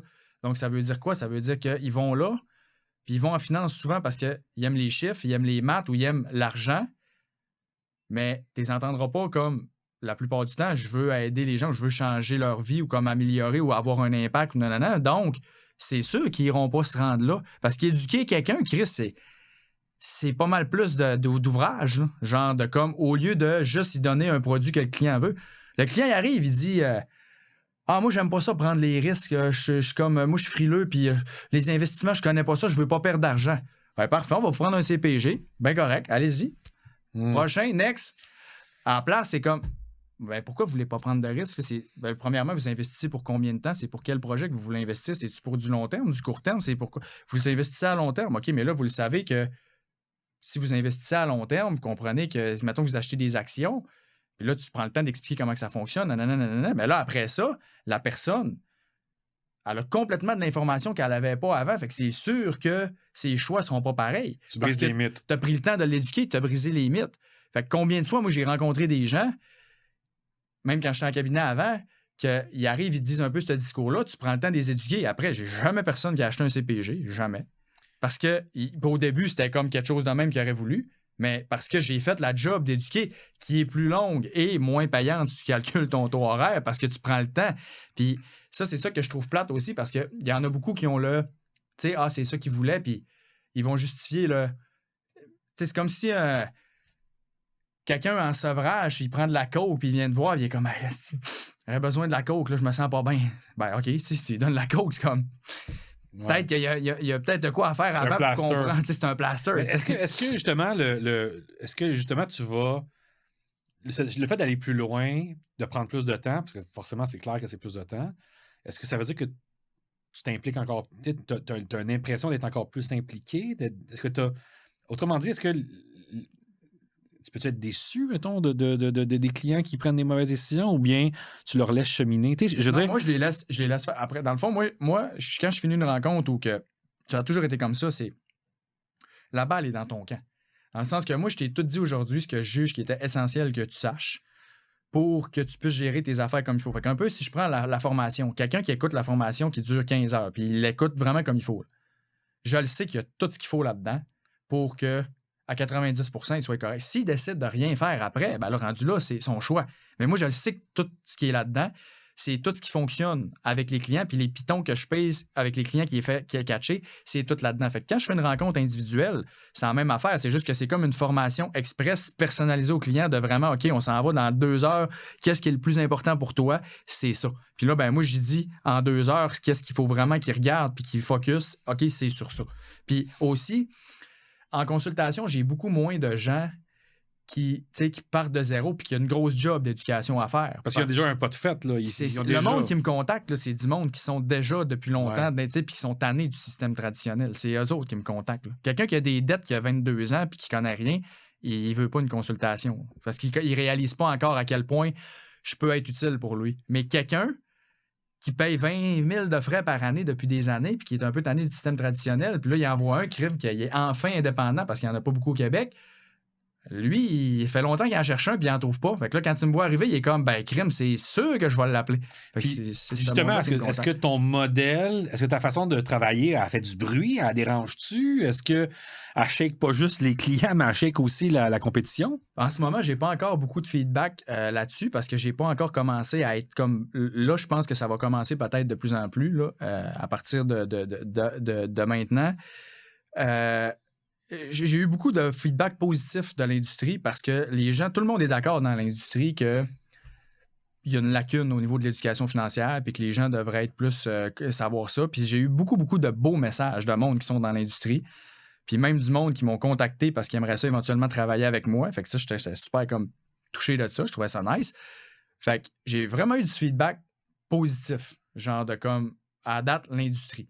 Mais plus ça va aller, je m'attends pas qu'il y ait juste du feedback positif. Je suis très conscient de ça parce que ça vient toucher à... Puis le modèle de la finance, je veux dire, traditionnel, va être shaké dans les prochaines années. Puis moi, je fais partie d'eux autres qui veulent que ça shake. Fait que c'est sûr que c'est comme ça. Il y en a qui vont être insatisfaits là-dedans, mais ceux-là qui vont être insatisfaits ou qui ne seront pas contents, c'est des gens probablement qui n'ajoutent pas de l'assez de valeur dans le dossier de leur client puis qui ont tout à perdre à ce que le client soit plus éduqué. C'est intéressant que tu dises ça. Tu sais, veux pas, on est dans des. On est comme des cousins, là, veux pas, les courtiers hypothécaires, les conseillers en services financiers, puis même les courtiers immobiliers. Tu sais, tout ce qui est en lien avec les services professionnels, c'est des professions qui sont accessibles assez facilement. Là. Je veux dire, à peu près n'importe qui peut le devenir. Tu sais, je dis pas ça pour dénigrer personne. C'est des opportunités d'affaires. Tu sais, tu deviens tu peux devenir facilement un conseiller ou un courtier. C'est pas chirurgien, maintenant. Non, c'est ça. T'as pas besoin d'avoir 50 ans à l'université. Puis je pense que c'est plus longtemps que ça, un chirurgien. Là, mais 10 ans, genre, mais, c'est ça. C'est quand même relativement facile. Ouais. Mais après ça, ce qui est tough, c'est s'implanter. Tu sais, c'est donner justement cette valeur-là pour pouvoir être en mesure de s'implanter. Puis peut-être que justement, le modèle fait en sorte que il y a beaucoup de gens qui connaissent pas ça à un degré assez fort, assez élevé, qui va permettre aux gens d'éduquer. C'est exactement ça le problème, c'est que, je veux dire, combien de fois je l'entends, puis je sais pas toi dans ton domaine, mais moi, Chris, à tous les semaines, probablement. Ça fait 3 fois que je change de conseiller à la banque, à la caisse, puis à chaque fois que j'en rencontre un nouveau, on dirait que j'en connais plus que lui. Il s'assit devant moi, puis il me lit son texte devant son écran, puis il fait ça. Ouais. Les caisses, les banques, là, on va les attaquer directement comme les caisses, les banques, là. Le feedback, là, je veux dire, je sais pas, réveillez-vous, là, mais le service est atroce, puis le nombre de personnes que j'entends chialer, probablement pas toi parce que tu fais des prêts, mais au niveau... En hypothèque aussi, en fond, hein? Mais je veux dire, ça n'a pas de sens comment qu'en gestion ou en conseil financier, les banques, les caisses surtout, les cabinets c'est moins pire, mais les banques, les caisses surtout, le niveau d'insatisfaction est au maximum. Même quand j'ai commencé, là, il y a 12 ans, il y avait déjà de l'insatisfaction, mais encore plus aujourd'hui, c'est fou. Là. C'est sûr que c'est lié aussi, entre autres, avec le roulement. T'sais, mettons, en crédit, là, le crédit, c'est un poste encore plus d'entrée en carrière que, par exemple, la gestion de patrimoine dans le milieu bancaire. Mais ça fait en sorte qu'on a des conseillers qui vont souvent être très verts, hein, qui n'auront pas nécessairement beaucoup d'expérience, puis qui vont surtout être très généralistes, qui vont en faire d'ouverture de compte, un petit peu de REER, un petit peu d'hypothèque, un petit peu d'assurance, un petit peu de carte de crédit. Fait qu'on n'aura pas nécessairement des gens qui vont pouvoir vraiment conseiller et être hyper spécialisés. Alors qu'aujourd'hui, on s'entend, là, la spécialisation, c'est l'avenir, je veux dire, dans n'importe quoi. Mais l'institution la forme, cette personne-là aussi, à proposer des choses qui n'ont pas tant de bon sens. Puis c'est là aussi qu'il y a un problème au niveau des institutions que je trouve. C'est justement, c'est comme... Puis moi, je connais très bien l'industrie parce que j'ai été dedans, mais je connais plein de gens qui travaillent... Toutes les institutions qui existent, là, je connais quelqu'un qui travaille dedans. Fait que moi, quand je parle à tous ces gens-là, là, je vous le dis, là, des gens, je dis vous, c'est tout le monde qui écoute, là, mais des gens qui travaillent dans les banques, dans les caisses, dans les institutions traditionnelles, puis qui sont écœurés d'avoir la pression qu'ils ont, puis la qualité de juste comme... Il y en a plein. Puis eux autres, ça fait de la maudite belle information qui te disent, c'est comme, c'est fou comment qu'il y a des meetings, c'est ça, nanana. Fait que là, t'écoutes ça, puis t'es comme, tabarouette. Tu sais, ils vont dire qu'ils ont vraiment l'intérêt des gens à cœur, puis tout le kit, mais c'est juste, c'est du marketing. En fait, dans les succursales bancaires, souvent, dans la petite salle en arrière, il y a des tableaux avec des objectifs de vente de cartes de crédit. C'est sûr. Puis comment tu peux être 100% dans l'intérêt de quelqu'un quand ta paye en dépend? Tu peux pas.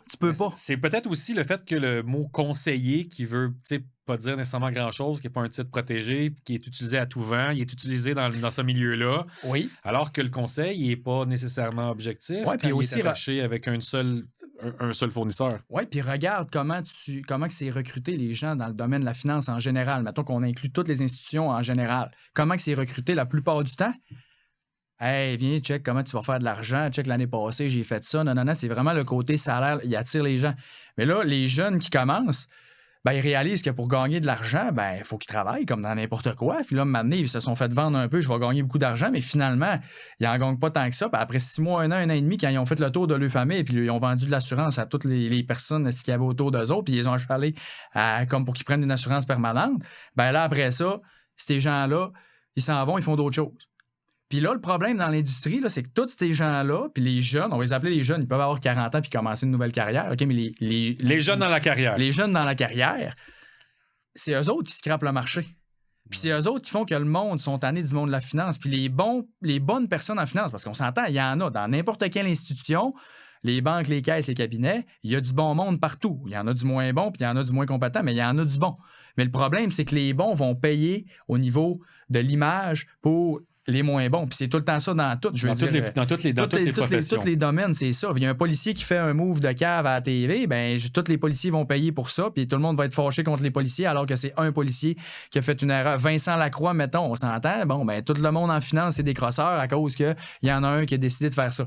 Mais c'est comme, fait que les gens sont tannés du domaine de la finance, sont tannés, mettons, des produits d'assurance ou des fonds communs parce qu'ils ont tellement eu un niveau de service puis de conseil mauvais depuis des années, parce que les institutions ont engagé et ont formé des gens pour proposer ça de cette façon-là, puis ils n'ont pas gardé le monde parce qu'ils ont mal recruté, ils ont mal coaché, puis là, ben, ça a brûlé le marché. C'est drôle parce que j'ai comme l'impression qu'on parle on parle depuis tantôt c'est comme si on voulait démocratiser un peu la finance, la rendre accessible, la rendre, dans un langage qui est clair, tu t'exprimes super clairement, tu n'es pas en train d'essayer d'utiliser les termes techniques, je pense que peut-être que dans ces industries-là, il y a comme le jargon trop technique qui fait en sorte que ça perd le monde. Tu l'as dit. Pourquoi la finance, c'est-tu plate? Tu me l'as demandé tantôt. Ouais.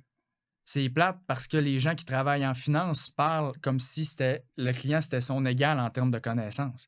Tu peux pas parler à quelqu'un qui commence avec ton jargon de gars qui a étudié là-dedans, puis ça fait 12 ans qu'il travaille dans le domaine. Il faut que tu t'amènes à son niveau de connaissance, puis tu y exprimes comme si c'était un enfant de 6 ans pour qu'il comprenne. Parce que c'est là qu'il va catcher des affaires. C'est sûr qu'il y a plein de monde qui se sont fait brûler aussi parce qu'ils comprennent juste pas, parce qu'ils se font pas parler d'un langage qu'ils comprennent.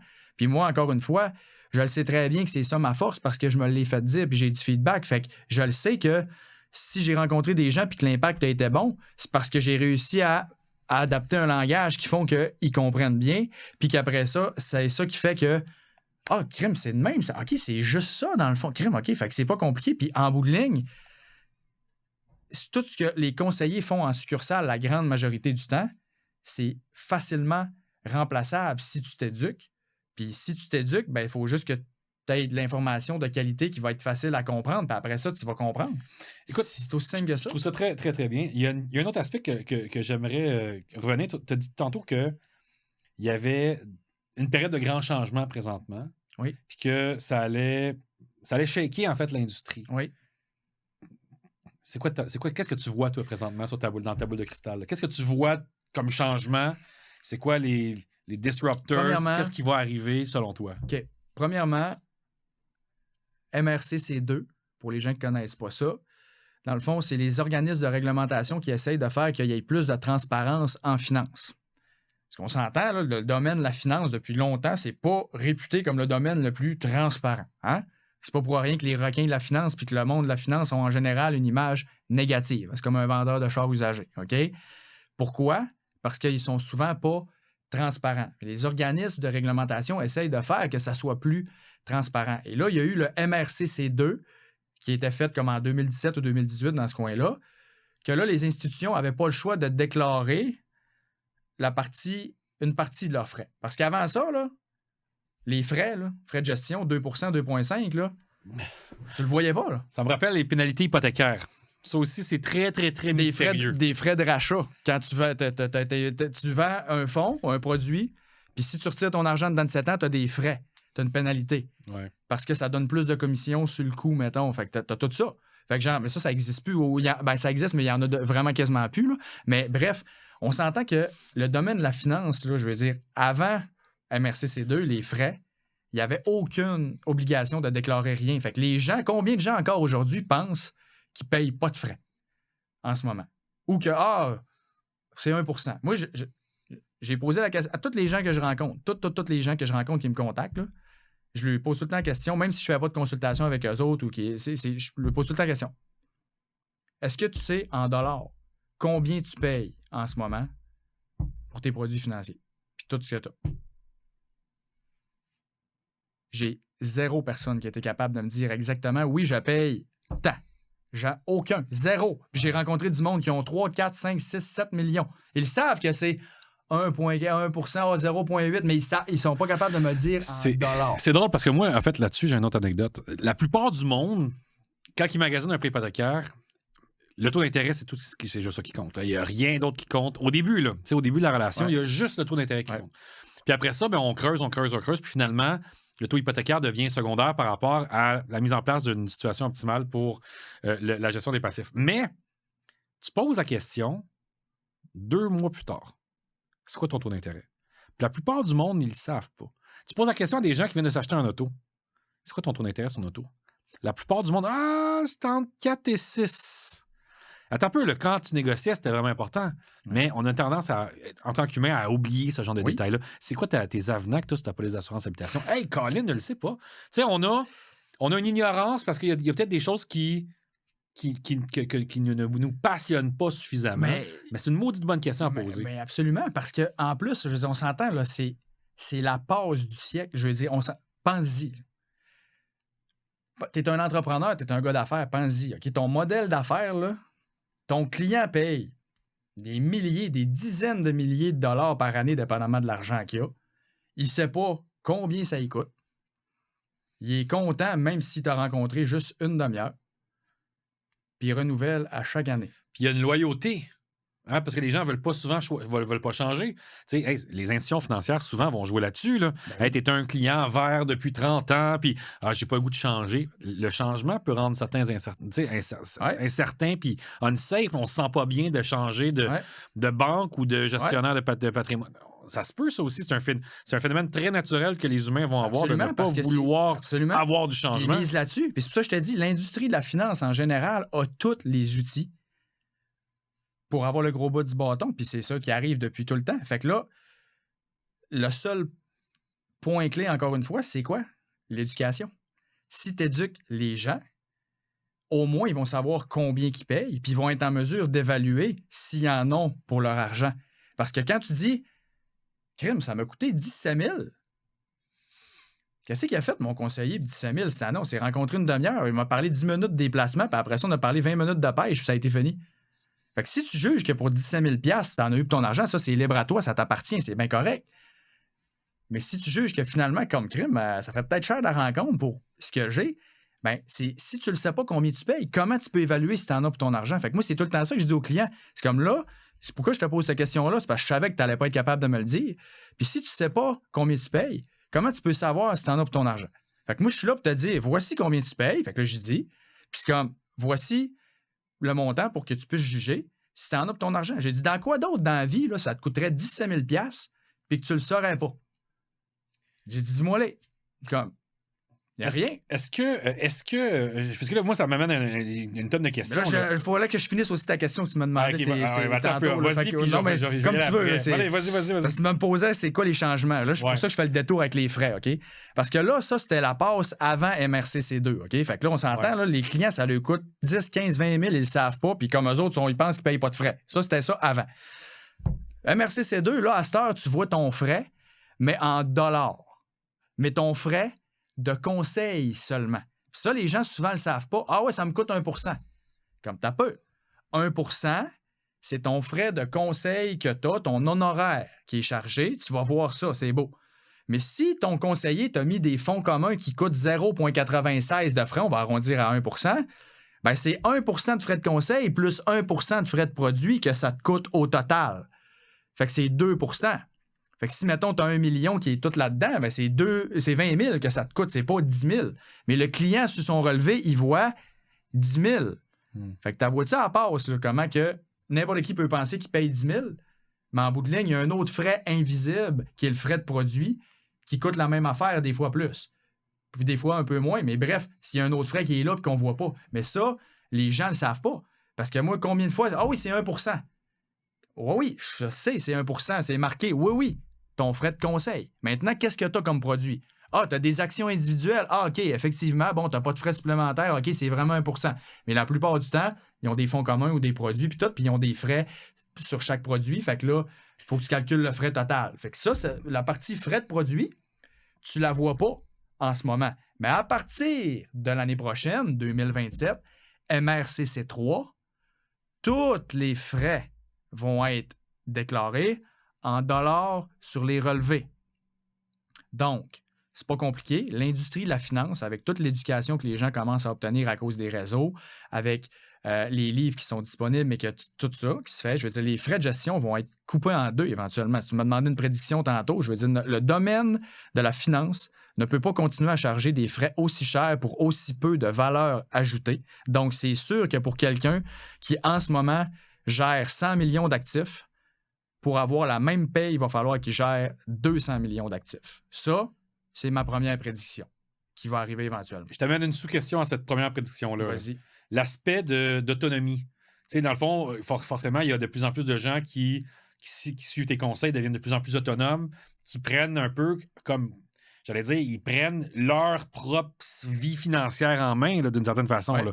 Est-ce que ces gens-là vont avoir suffisamment d'éducation en suivant, par exemple, des gars comme toi?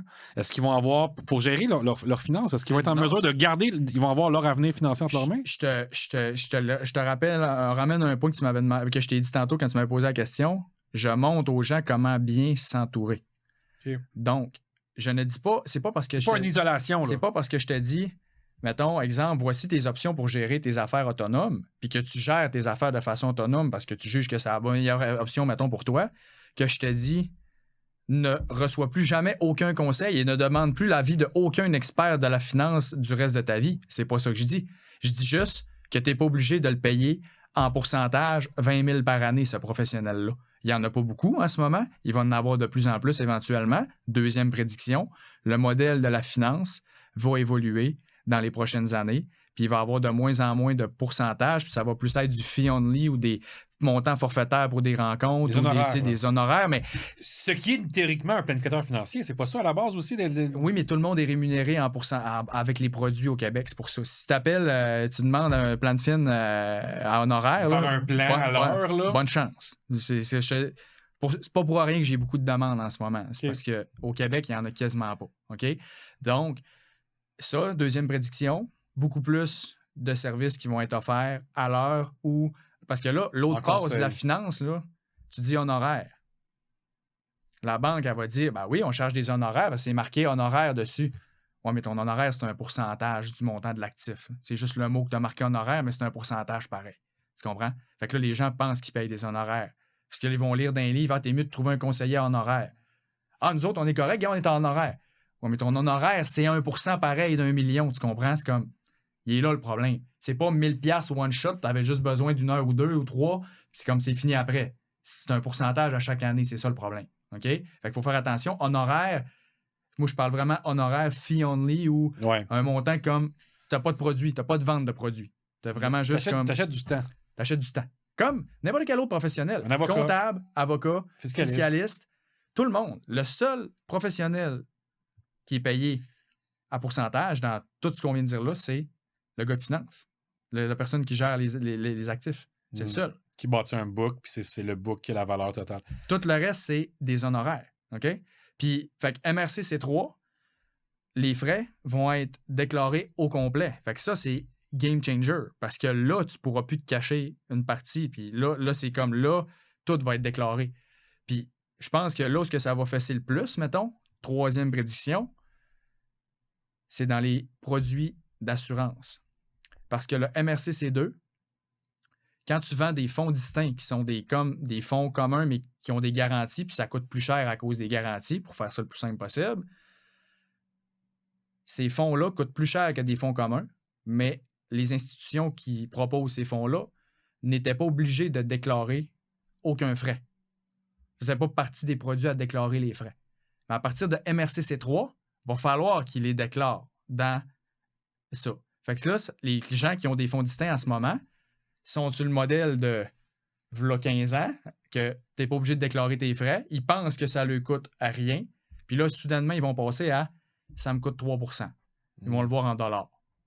Ça c'est des claques d'en face là, pour le client qui ne sait pas comment le modèle fonctionne. Ça va faire mal. Fait que pour ça, je te dis, troisième prédiction, je pense qu'il y a bien des cabinets puis des représentants d'assurance qui vont trouver ça plate les prochaines années s'ils n'ont pas fait une bonne job. Ça va faire fuir la clientèle, mettons, du modèle traditionnel vers un autre modèle. Est-ce que la place, ça peut être prise par les IA de ce monde, les robots conseillers qui s'en viennent? Est-ce que l'intelligence artificielle va donner, tu sais, Will Suffolk qui était quand même un pionnier d'une certaine façon, mais est-ce que tu vois plus de place pour l'intelligence artificielle Les dans la gestion? professionnels avec l'intelligence artificielle, je te dirais, mettons, qui vont pouvoir vraiment avoir des calculs ou des données vraiment très précises, mais en finance, puis surtout au Québec, je veux dire, on est encore loin où ce que quelqu'un, mettons, va juste se fier à 100%, mettons, à juste une intelligence artificielle. Encore loin. Je veux dire, ça peut être à quelques années parce qu'ils vont devenir très forts. Fait qu'éventuellement, oui, je veux dire, toute une intelligence artificielle va pouvoir le faire, mais je pense qu'un contact humain va toujours quand même être, surtout pour le côté argent, comme de juste avoir quelqu'un qui est juste là pour rassurer, être sûr que tout est beau. Mettons, puis oui, l'intelligence artificielle va prendre de plus en plus de place. Fait que c'est pour ça que je pense qu'il y a bien des conseillers qui n'auront plus de job parce que l'intelligence va pouvoir remplacer bien des choses. Mais les bons conseillers qui vont bien utiliser l'intelligence artificielle vont juste être encore des meilleurs conseillers. Puis c'est quoi un bon conseiller? Parce que là, tu veux pas que tu m'ouvres la porte. C'est quoi un bon conseiller? Quelqu'un qui éduque. Quelqu'un qui est vraiment là pour t'apprendre des choses puis faire en sorte que à chaque fois que tu fais une rencontre, tu ressors avec de quoi, tu sais. Que t'es comme crime, je savais pas ça ou que j'ai appris de quoi, tu sais. Fait que c'est quelqu'un qui est là puis qui va plus loin, qui va au-devant, tu sais, qui est comme, qui offre le plus de value qu'il peut, tu sais. Qui est pas en train de checker comme là, bon, ben, on a une demi-heure puis on fait ça une demi-heure, tu sais. C'est comme. Puis quelqu'un que tu le sens qui est là pour toi, tu sais. Puis qui veut t'éduquer. Puis ça, là, j'en vois beaucoup des gens qui ont ce souci d'éducation-là dans le domaine de la finance. Puis souvent, c'est des gens qui sont plus, justement parce qu'ils ont ce souci-là, des fois, ils ont moins le côté entrepreneur ou le côté comme vraiment, tu sais, cocky ou comme charisme ou tout ça. Mais quand ils sont avec un client, ils sont vraiment bons. Mais aller chercher des clients, mettons, tu sais, ils n'aiment pas ça. Mais il y en a plein des perles dans le domaine de la finance qui sont vraiment bons avec des clients, mais c'est pas eux autres qu'on voit parce que justement, ils n'aiment pas ça, mettons, s'exposer ou ci ou ça. Puis c'est pas eux autres qui ont le spotlight dans les institutions parce que c'est pas eux autres, mettons, qui amènent les chiffres. Mais tu demandes, mettons, un sondage de satisfaction client. Puis ça va être ces conseillers-là qui sortiraient en termes de tabarouette qui prend le temps. Puis on sent qu'il veut vraiment m'aider. Puis comme, OK, il y en a.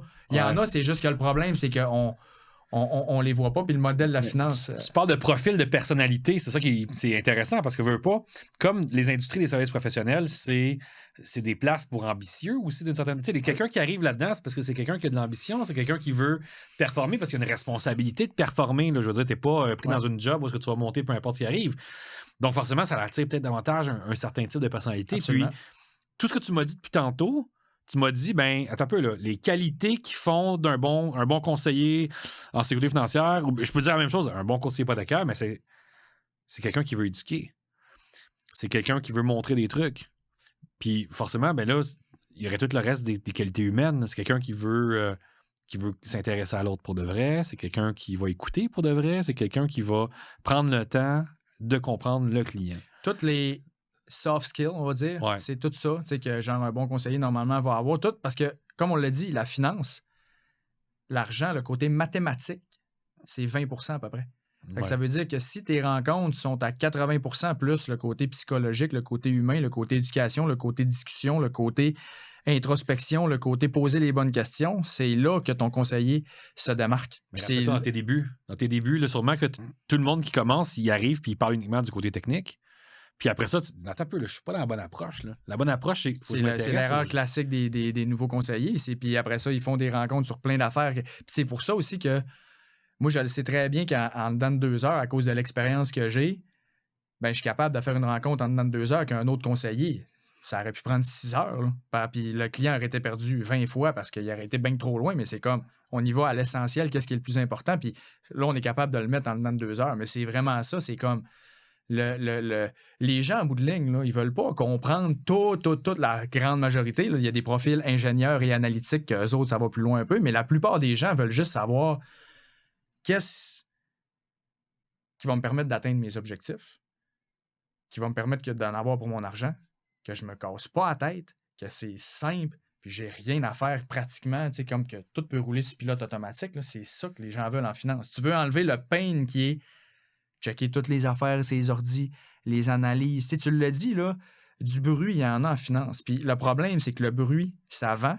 Puis c'est ce bruit-là qui fait que l'industrie de la finance est aussi forte. C'est parce qu'il a réussi à faire croire aux gens que c'est compliqué à un point que, hey, ça prend juste un gars qui a fait une maîtrise, puis un doctorat en fiscalité pour Ouais. pouvoir gérer tes affaires. C'est comme, hey, ça te prend ce gars-là, tu comprends? Comme t'as pas le choix. Alors que c'est pas la réalité du tout. En fait, c'est plus tu parles avec un jargon compliqué, plus tu rends ça ésotérique, puis tu rends ça réservé à une clique d'initiés, plus les gens vont faire comme OK, je m'intéresse pas à plus ça. t'as l'air cool Ben aussi, oui, puis aussi, plus que t'as un peut-être. standing, puis Peut-être. plus que les gens, puis c'est ça je te dis, c'est un peu comme... parce que l'humain, il est comme ça. Je veux dire, tu te présentes en tant qu'expert de quelque chose, puis pourquoi les gens embarquent dans des scams, puis ils se font tout le temps avoir en bout de ligne? Pourquoi? C'est tout le temps parce que la personne a réussi à dégager qu'elle avait un standing, puis que tu comprends, c'était incroyable, puis à quel point que c'était tellement fort de si j'embarque pas avec cette personne-là, si je manque de quoi, parce que c'est le king, tu comprends? Fait que, puis c'est ça qui arrive. Fait que là... Ça joue sur des oui, le FOMO, nature humaine. Le FOMO, ouais, tout est là. Puis c'est tout... tous les points faibles de l'humain, c'est exact. Tout est là-dessus. Puis c'est pour ça que tu regardes aujourd'hui, mettons, les pages Facebook là, ou les pages qui fonctionnent le plus en ce moment, mettons, depuis les derniers mois, c'est quoi?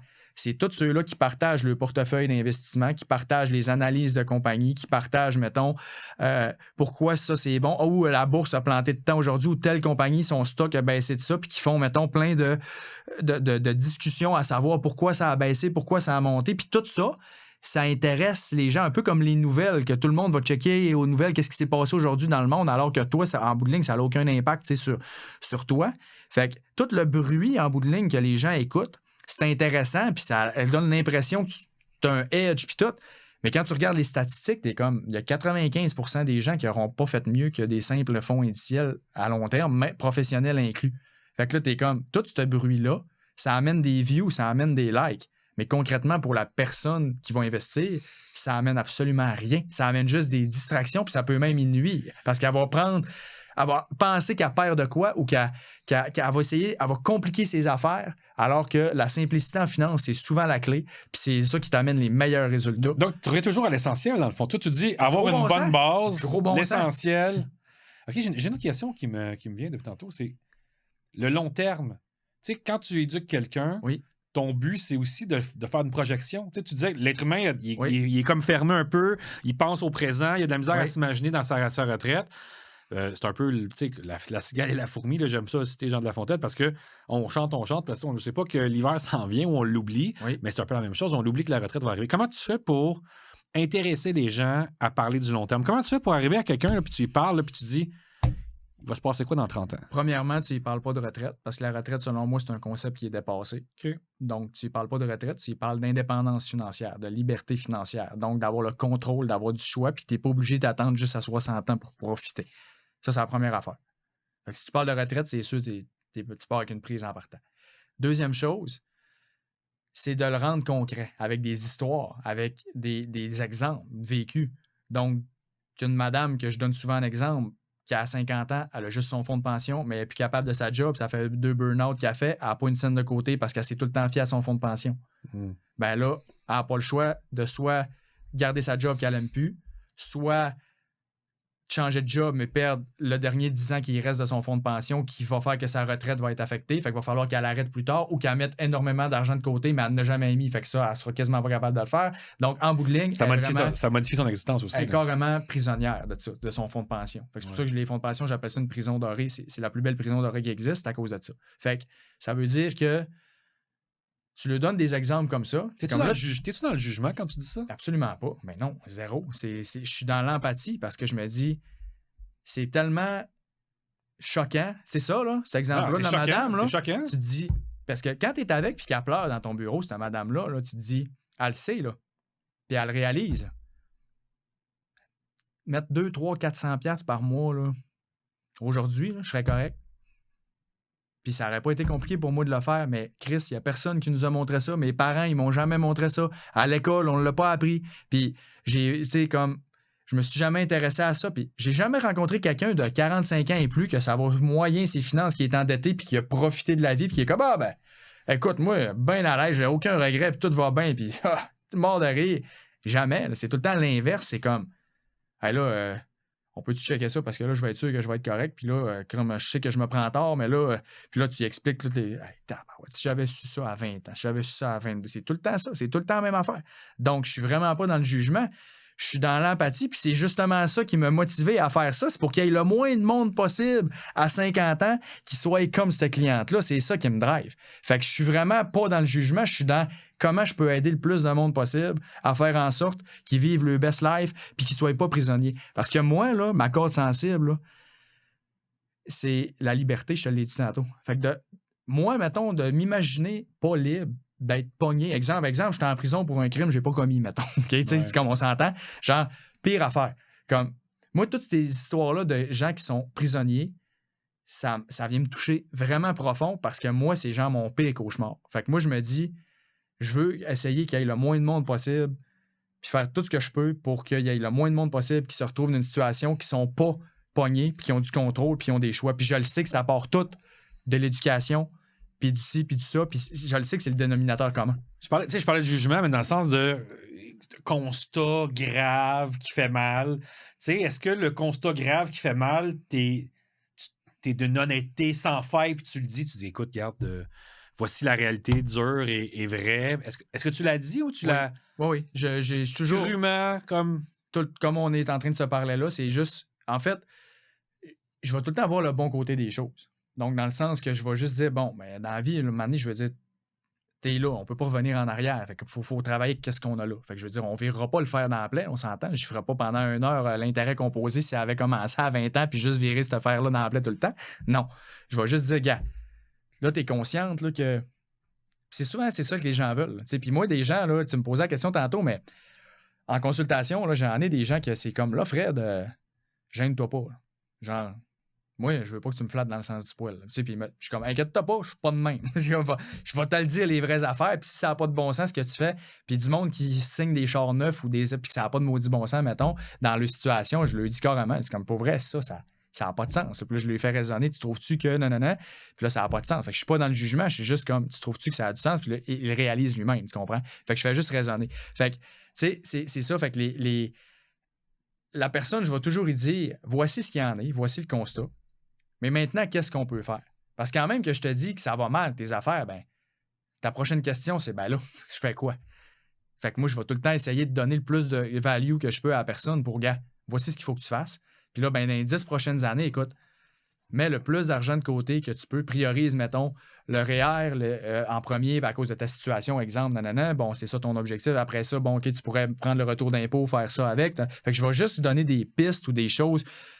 Puis je vais éduquer la personne avec c'est quoi ses options, puis après, elle va décider. Mais je vais vraiment lui dire tout c'est quoi qui pourrait être le mieux, puis lui expliquer pourquoi c'est ça, puis la logique derrière ça. Puis là, après, elle est comme, OK, je sais où est-ce que je m'enligne. C'est comme là, OK, parfait, puis c'est ça que je peux contrôler en ce moment. Fait que je finis toujours mes rencontres d'une façon positive, puis je laisse jamais partir quelqu'un que, tu sais, je vais tout le temps finir d'une façon positive, mais à la base, je vais toujours commencer avec la claque d'en face parce que c'est là que les gens vont changer de quoi. Tu trouves ça tough de donner cette opinion-là? Parce que dans le fond, là, on est dans l'opinion. Là. Je disais le jugement, mais dans le fond, c'est de l'opinion. Tu sais, de donner son opinion sans filtre, direct. C'est pas tout le monde qui le fait. Là. Il y a bien du monde qui vont se cacher derrière un langage propre plutôt que de dire les 4 vérités à quelqu'un. Ouais. Moi, je sens que t'es pas mal le gars qui le dit sans détour.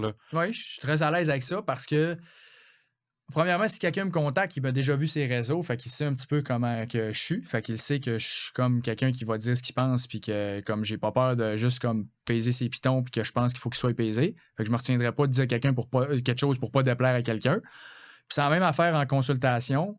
Puis la personne, comme je te dis, il y en a beaucoup qui c'est comme là, je veux être sûr que tout est correct, tu sais, puis comme ils veulent l'entendre. Puis de toute façon, moi, je le préviens tout le temps, je suis là pour t'aider. Fait que là, puis des fois, je pose la question à la blague. Je dis là, tu veux-tu que je te dise ce que tu veux entendre ou ce que tu as besoin d'entendre?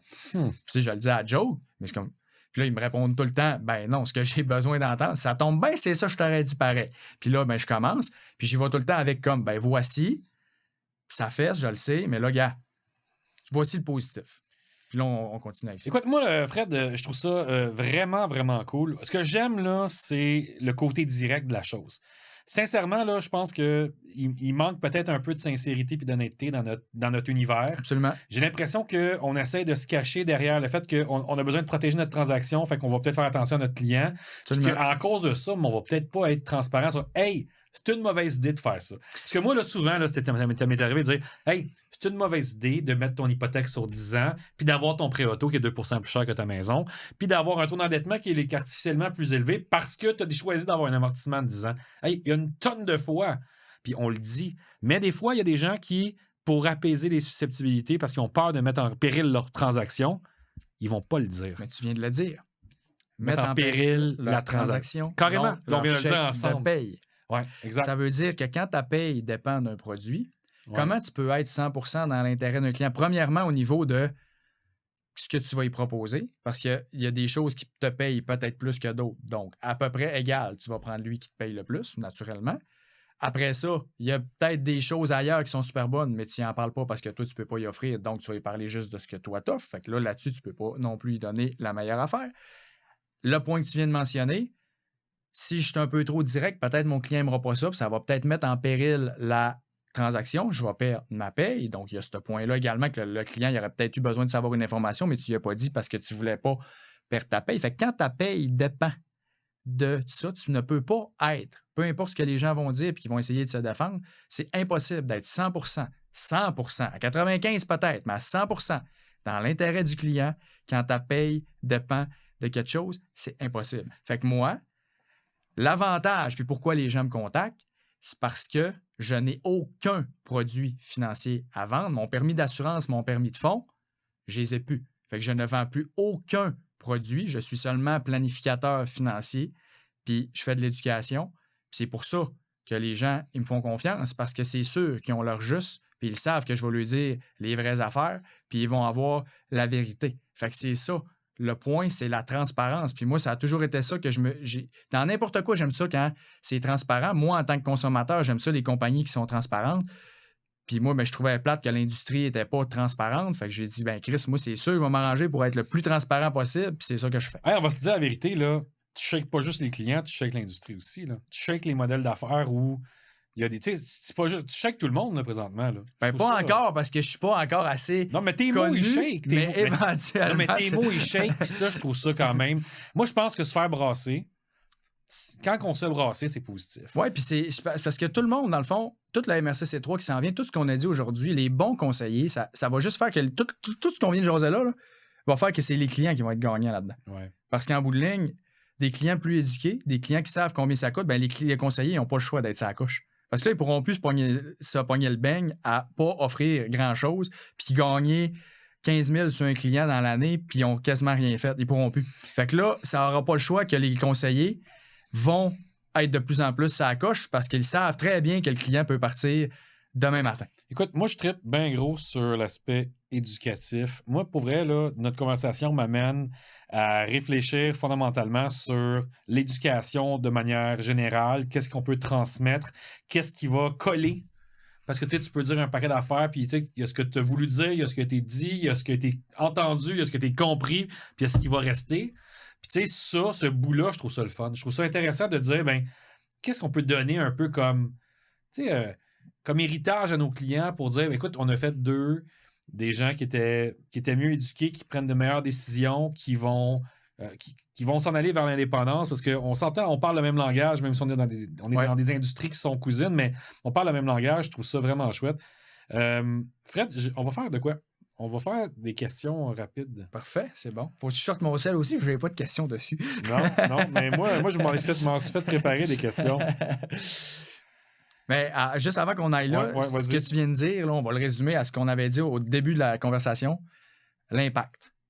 Fait que tu viens de le dire, si on éduque les gens, puis tout, c'est qu'à cause de ça, genre, ils deviennent indépendants, on a eu un impact positif. Ouais. Fait qu'on a aidé les gens, puis moi, c'est ça qui me drive, c'est de pouvoir dire, Chris, ce client-là, cette personne-là, elle a une meilleure vie en général, financière et autre, à cause de sa situation financière. Puis ses enfants, sa famille, tout est mieux dans sa vie, puis tout le monde dans sa famille inclus, à cause de l'éducation puis de l'impact qu'on a eu. Moi, c'est ça que je trouve nice. Il y a de quoi de tu sais, le mot que je cherchais tantôt, c'est legacy, là. C'est héritage, ouais. Héritage, c'est comme il y a quelque chose que tu as transmis, puis tu sais, pour vrai, je suis obsédé, là, j'arrête pas de me répéter tout le temps, mais moi, j'ai toujours été effrayé par l'anonymat. Tu sais, comme pas l'anonymat dans le sens, mais tu sais, comme être quelconque. Tu sais, un service quelconque, là. Ouais. Tu sais, un parmi tant d'autres. Un parmi tant d'autres. Puis ça, pour vrai, que ça soit par, tu sais, je sais pas, t'as magasiné plusieurs voitures dans ta vie, puis il y a sûrement des conseillers automobiles qui ont été très quelconques, qui t'ont rencontré, qui t'ont pas marqué. Puis ça, moi, je trouve que ce côté-là, ça devrait être notre crainte à tous. On devrait tous vouloir être impactants. Oui. On devrait tous avoir laisser une marque, faire comme. C'est vraiment quel est le bon. gars le plus sharp que j'ai connu en finance dans les 25 années?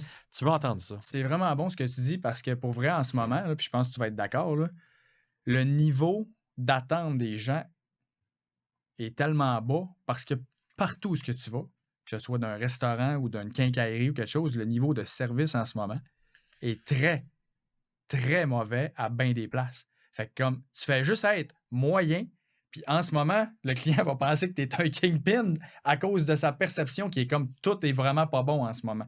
Mais là, juste parce que tu es moyen, tu te démarques. Fait qu'imagine si tu es bon ou tu es excellent, à quel point tu te démarques encore plus en ce moment. Fait que les gens qui travaillent en finance, by the way, il y a une grosse opportunité en ce moment que si tu es sur la coche, tu vas vraiment te démarquer parce que les gens, leurs attentes n'ont jamais été aussi basses. Puis, tout ça, c'est des qualités humaines. Là. Je veux dire, à la base, on parle pas de côté technique. On parle pas strictement de connaissances fines de nos professions. On parle de comment tu traites les autres. Qu'est-ce que tu veux leur transmettre? Est-ce que on est en mesure de les écouter? Es-tu en mesure d'apporter une valeur significative? Tu sais, de quoi de durable? Le savoir-être. Ouais, c'est du savoir-être. Puis ça, c'est quand même drôle que deux gars qui travaillent en finance et en hypothèque depuis des années se parlent de savoir-être. Non, mais j'ai l'impression qu'on est dans une émission comme éducative de croissance personnelle, mais c'est pas ça, en fait. Non, mais c'est parce que c'est la base. Mais c'est parce que c'est la base, c'est dans tout. Puis je veux dire, ça a toujours été de même, mais celle-là encore plus parce qu'aujourd'hui, les gens n'acceptent plus, justement, ils veulent plus sentir juste un numéro. C'est encore plus important qu'avant. Ouais. Fait que c'est comme. Fait que de faire sentir la personne spéciale ou justement de dépasser les attentes, c'est ça qui va faire. C'est un craving. Je veux dire, tout le monde, depuis l'histoire de l'humanité, tout le monde veut se sentir spécial, puis comme avoir une. Comme personnalisé, mais genre.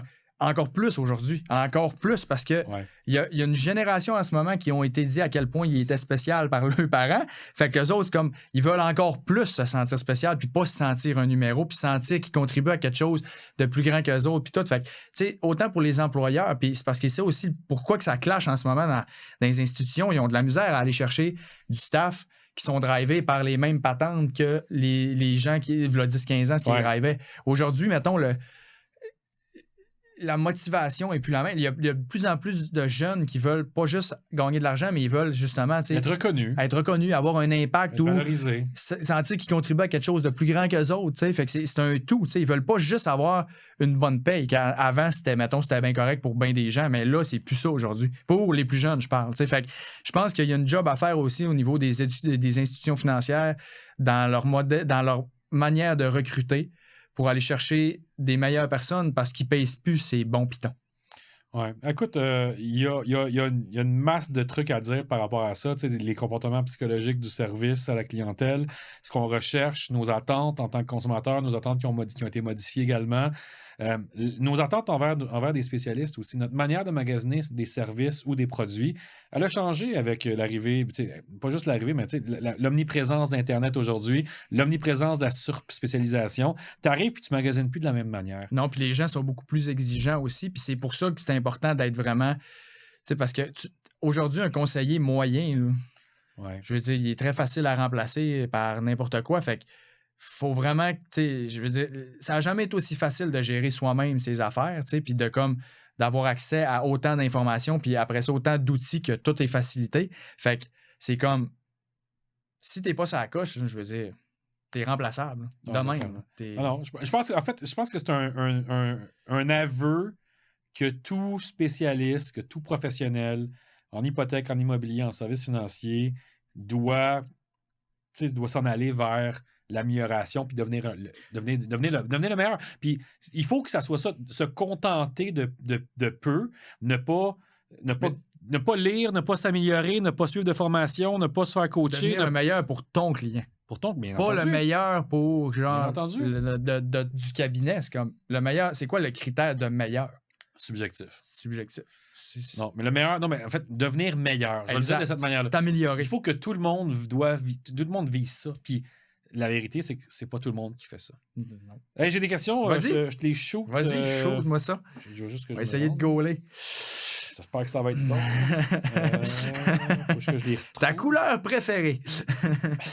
Il y en a des toughs. Mettons, faire affaire avec une institution versus avec un conseiller.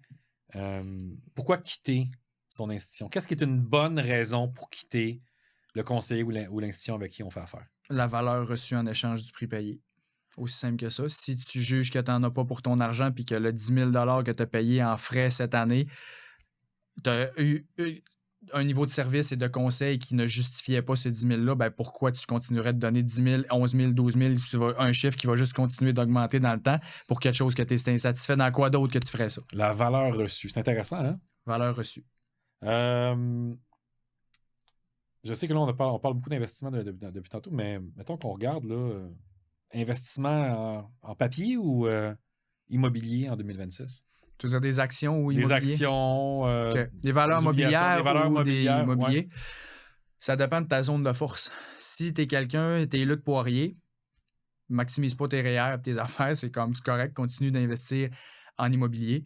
Si t'es un entrepreneur dans l'âme, puis toi, ta force, c'est de monter des business, de les revendre après, de faire un exit ou quelque chose, mets tout ton temps et ton énergie puis ton argent dans des business. Si t'es quelqu'un qui peut avoir un edge au niveau des actions, parce que tu es vraiment un Warren Buffett, chose que la plupart des gens vont penser qu'ils sont, mais la plupart ne le sont pas, c'est comme investir dans les actions. Fait que ça dépend de ta zone de force. Pour la grande majorité des gens, je pense que d'avoir un mix de tout ça, c'est bon. Si tu veux avoir de quoi, de ne pas te casser la tête, donc d'avoir peut-être un peu d'immobilier, d'avoir des investissements passifs comme, mettons, des fonds indiciels pour être exposés au marché puis à la bourse sans se casser la tête, puis d'avoir... Si tu peux être travailleur autonome ou être à ton compte ou tout ça, ben, là, tu permets d'investir en toi-même. Donc, d'avoir tout ça, pour la plupart des gens, mettons, ça serait parfait, un mix. Mais s'il faut vraiment que tu choisisses entre les deux, ça dépend vraiment de ta zone de force. Yeah, c'est connais-toi toi-même, ça. C'est tout le temps ça. Il n'y a pas de bonne réponse au final. Exact. Est-ce que tu trouves que c'est une erreur de rembourser son hypothèque rapidement? Non, c'est pas une erreur. Ça dépend. Je te donne... Mettons, si tu as du rattrapage REER, REE, des stratégies fiscales à faire, ça pourrait être considéré une erreur, mettons, au point de vue mathématique ou logique financière, parce que tu pourrais faire de quoi de beaucoup plus payant, garanti à cause des économies d'impôts, puis des crédits, puis des subventions, puis tout le kit, que juste sauver 4 %, mettons, en remboursant plus vite ton hypothèque. Donc là, je pourrais dire que c'est une petite erreur. Si tu la rembourses, une fois que tu as maximisé REER, CELI, REE, puis que, mettons, tout est sur la coche de ce niveau-là, oui, tu peux la rembourser plus vite parce que tu fais un rendement garanti de l'intérêt que tu payes. Fait que ça peut être bien. Fait que je dirais pas que c'est une erreur.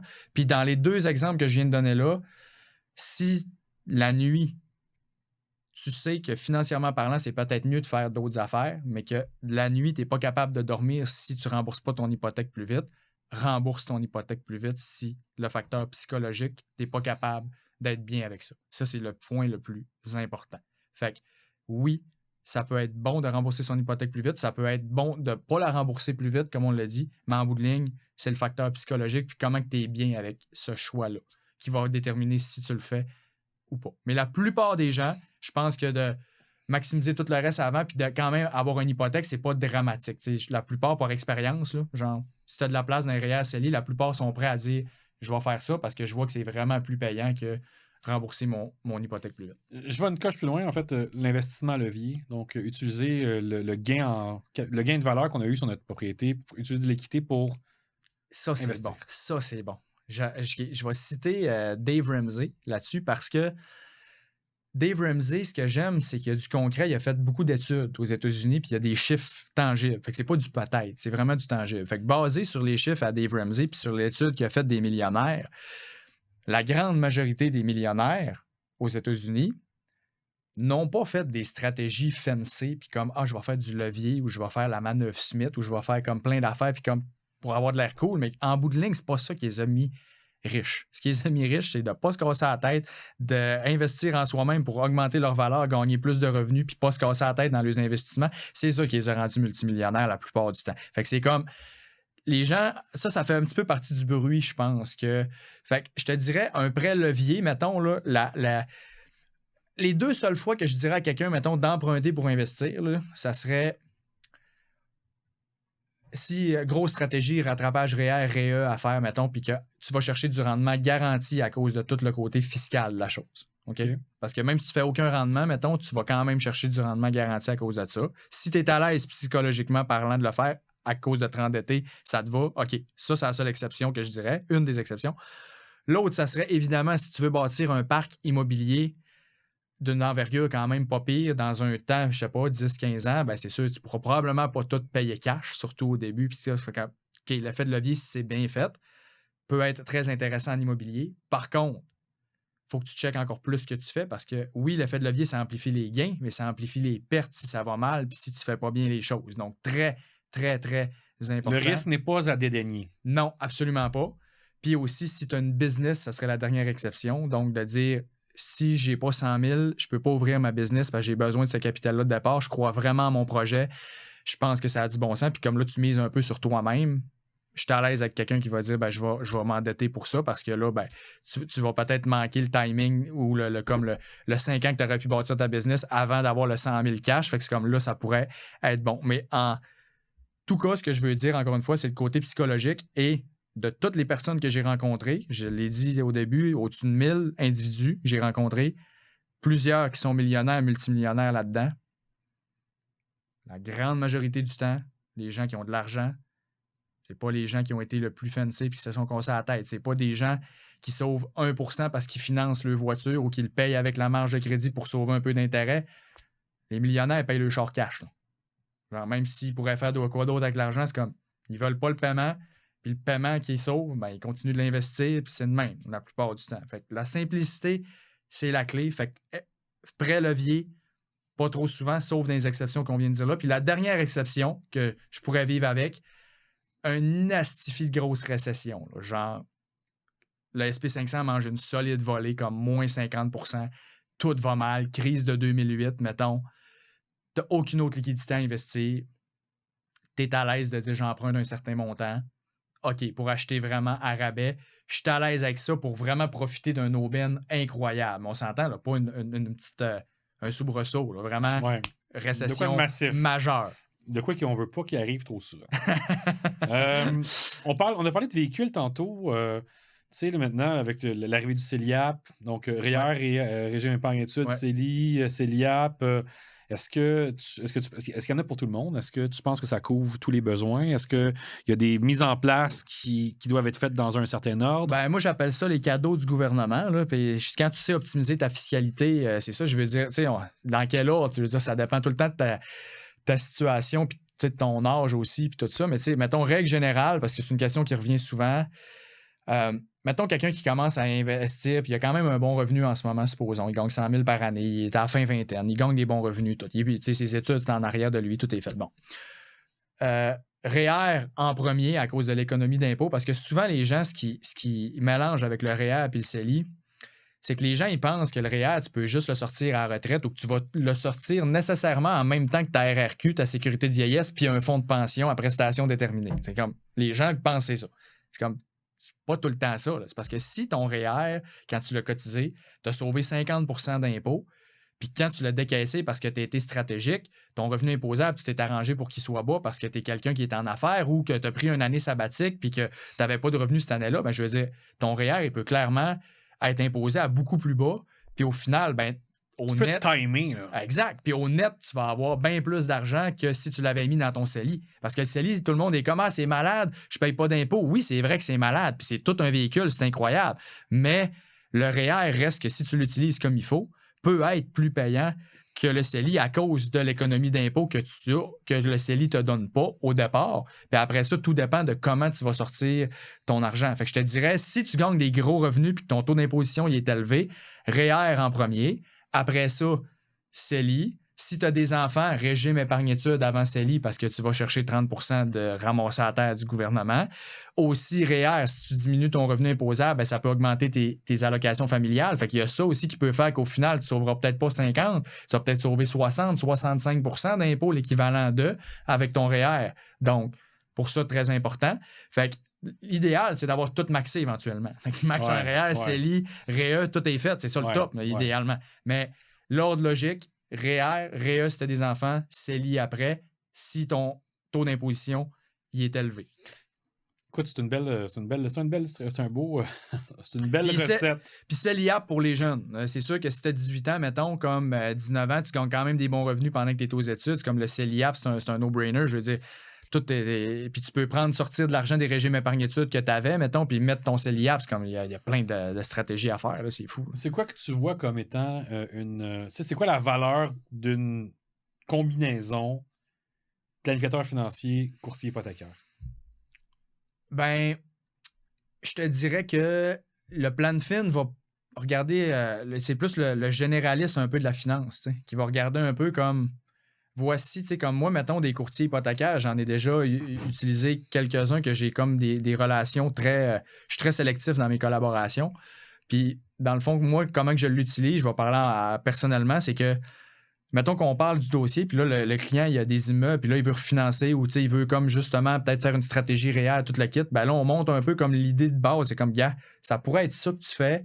Tu pourrais pas, genre, emprunter ça, réhypothéquer, toc. Ce serait mieux sur cet immeuble-là, puis tout le kit, nanana. Puis là, après, c'est comme, passe sa palette au courtier, va voir lui, puis lui, après ça, il va t'arranger tout ça, puis il va te le ficeler pour que tout soit bien fait. Mais dis en gros la stratégie comme, ça ressemble à ça, puis c'est ça que tu veux faire, puis après ça, lui, il va s'occuper de toi. Moi, c'est de même que je le vois. C'est vraiment comme le courtier vient comme envelopper tout le cadeau puis le faire comme pour que ça soit vraiment là, ça accroche pour le client après. C'est de même vraiment que moi, personnellement, les courtiers avec qui je fais affaire... Puis cette relation-là, comment tu la décrirais? Ben, un centre et son allié au hockey. Je fais passer à la palette. Okay, un centre et son allié, j'aime ça. Puis, pourquoi justement les banques... ils donnent pas de plan de match financier. Pourquoi c'est pas dans leur intérêt de tout donner bonbon? Ils en donnent si tu as beaucoup d'argent. Ouais. Tu as accès. Donc, c'est le modèle d'affaires qui est comme ça. La gestion privée va avoir une approche qui va être... C'est trop...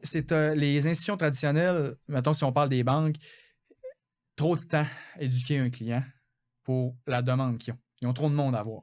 Ils peuvent pas dans les banques prendre 2 heures avec un client pour l'éduquer, puis en bout de ligne, peut-être que le client prendra rien ou prendra pas parce que là, le client, il comprend, c'est comme, tu veux ça, OK, parfait, toc, toc. Ils ont comme pas le choix parce que c'est ça qu'ils ont bâti. Fait que ils sont comme pognés ce problème-là, mais pour eux autres, c'est pas un problème.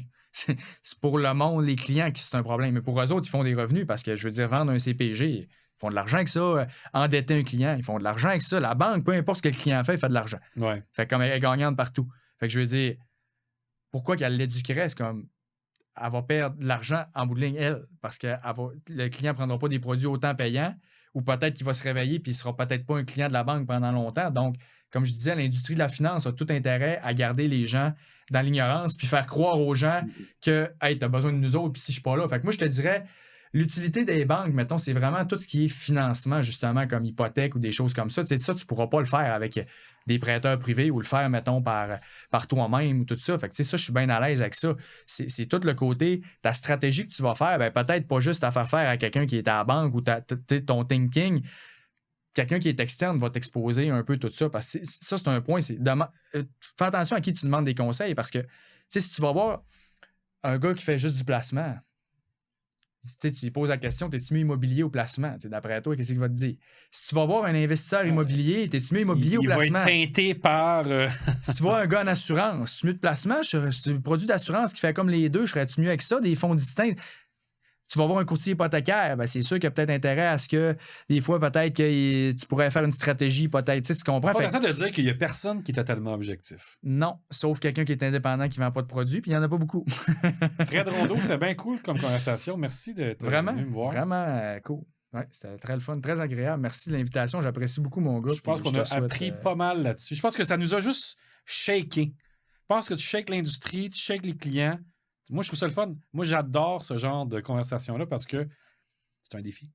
Je suis content que tu sois content. Puis écoute, moi, j'apprécie tout ce que tu dis. Je pense pas encore, comme je t'ai dit, que je suis rendu au stade où je shake l'industrie. C'est pour reprendre tes mots. Je pense pas que je suis rendu là, mais c'est ça l'objectif. En bout de ligne, moi, ce que je veux, c'est que les clients puissent être le plus gagnant possible. Puis si ça fait en sorte qu'il y a des conseillers qui vont être plus à la coche parce que justement les gens sont plus au courant, ben c'est ça que je veux. C'est de faire en sorte que tout le monde. Juste une petite affaire comme ça qui commence à donner un petit coup à un certain moment, ça commence à shaker.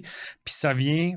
C'est positif de se faire brasser le pommier. Puis c'est important parce que ça nous oblige à nous remettre face à un miroir puis à nous remettre devant. Hey, je suis sur la bonne track. Puis je pense que ce côté-là, n'importe quel, ce serait un courtier hypothécaire, un conseiller en sécurité financière, un planifié, peu importe, un courtier immobilier, la personne qui travaille dans les services professionnels a besoin de se faire brasser la cage une fois de temps en temps puis de se dire, est-ce que je suis encore pertinent? Comment je fais pour améliorer ma pertinence? Comment je fais pour améliorer la valeur que je donne? La personne qui ne se pose pas cette question-là est dans le trouble. Moi, j'aime ça te dire une chose, OK? Dans la vie, on ne connaît pas grand-chose, là. Sauf que il y a des choses que tu sais que tu ignores, puis il y a des choses que tu ne sais pas que tu ignores. Mm-hmm. Puis les choses que tu connais pas, t'es dans le mal. Absolument, ça c'est très très bon. Je suis entièrement d'accord, puis c'est tellement ça. Puis je pense que l'industrie de la finance en général, puis plus particulièrement les banques, ont vraiment, vraiment eu la vie très facile dans les dernières années à cause de toute l'ignorance des gens. Puis là, je pense que les gens qui deviennent plus éduqués vont faire qu'ils n'auront pas le choix d'être plus à la coche. Puis ça, mais c'est positif pour tout le monde, sauf les gens qui ne donnent pas de valeur dans le domaine de la finance. Je pense que, tu sais, avec l'avènement de l'intelligence artificielle, les humains qui vont être présents, parce qu'il va y avoir encore des humains, sont ceux qui vont être hyper spécialisés, qui vont avoir plusieurs cordes à leur arc, donc plusieurs champs d'expertise à l'intérieur de leur spécialisation, qui vont avoir continué d'évoluer, puis qui vont être purement, là, tu sais, qui vont aller mettre de l'avant. Tantôt, tu as parlé de soft skills, qui vont mettre de l'avant leurs compétences humaines. Tu l'as dit, continuer d'évoluer. Ouais. C'est ceux-là qui vont continuer de progresser. Ça a toujours été ça. Je veux dire, tu regardes, l'humain, c'est toujours adapté. Puis pourquoi qu'on est encore là aujourd'hui, c'est parce qu'il y a des gens qui poussent tout le temps plus loin puis qui réussissent à comme penser différemment, puis c'est ça qui fait qu'on s'emmène tout le temps au prochain niveau. Fait que je pense que les gens qui vont le faire, c'est eux autres qui vont se démarquer. Puis les jeunes générations aussi, tu sais, écoute, moi, ça fait, là, maintenant, au moins, ça fait 18 ans là, que je suis dans cette industrie-là. Quand j'ai commencé, j'étais un des plus jeunes de l'industrie. Là, je suis arrivé, puis il y a beaucoup de plus jeunes, puis je suis impressionné par ce que les plus jeunes amènent aussi. Puis je suis sûr et certain qu'un jour, eux autres aussi vont être impressionnés par ce que les plus jeunes vont apporter aussi. Absolument. Puis ça, c'est important de le dire, c'est que ces nouvelles visions-là, ces nouvelles manières de faire les choses, cette nouvelle manière de penser, de s'exprimer, de communiquer, bien, fondamentalement, c'est justement de poursuivre cette évolution-là pour le bénéfice des clients. Fondamentalement, c'est ça qu'on cherche. Entièrement d'accord. C'est les clients qui vont se retrouver gagnants là-dedans de toute cette transparence-là, de tous les gens qui vont être plus, les conseillers qui vont être plus à la coche. Fait en bout de ligne, moi, c'est ça que je veux. Comme je disais, je pourrais pas changer ça à moi tout seul. Fait que c'est comme un travail d'équipe, tout le monde. Fait que si on peut être une place qui fait que l'industrie, en général, va plus être à la coche parce que les gens sont plus éduqués, ben tant mieux. Parce que là, je sais que quand quelqu'un va aller à la banque, son service va être pas mal mieux que ce qu'il y a en ce moment. Puis si on est capable de contribuer à ça, ben c'est parfait. Mais moi, ce qui m'impressionne, là, au final, là, mettons, là, ce qui m'impressionne en conclusion, là, c'est que on aura jasé pendant je sais pas combien de temps. Là. Puis tu sais, moi, je sors d'ici, là, puis c'est le mot éducation qui est mon mot de la journée. Ça veut dire que la valeur que tu donnes en éducation, de pas. On s'entend, là, tu donnes des opinions qui sont quand même dans la face, tu le fais de façon transparente, mais de façon professionnelle, de façon humaine. Mais cette éducation-là qui est, tantôt on a dit over and beyond, là, qui n'est pas typique. Ça, je trouve ça admirable parce que je me dis qu'il y a un bout de ton travail qui est comme pas ton travail, qui est comme sur le plan purement humain. Absolument. C'est de vouloir amener les gens à vouloir évoluer. Je ne suis pas sûr que c'est nécessairement dans la définition de tâche exacte d'un planificateur financier, mais maudit que c'est dans la définition de tâche de vouloir aider les autres humains. Puis ça, je trouve ça beau. Ben merci, j'apprécie vraiment tes bons mots, ça me touche. Puis écoute, j'ai toujours dit je vais miser sur l'authenticité quand j'ai commencé à faire du contenu. Puis fait que j'ai toujours dit je vais rester moi-même. Puis je te l'ai dit, si je voulais faire de l'argent facile, je serais resté où ce que j'étais. Ouais, c'est fait que si je l'ai fait, c'est pas pour.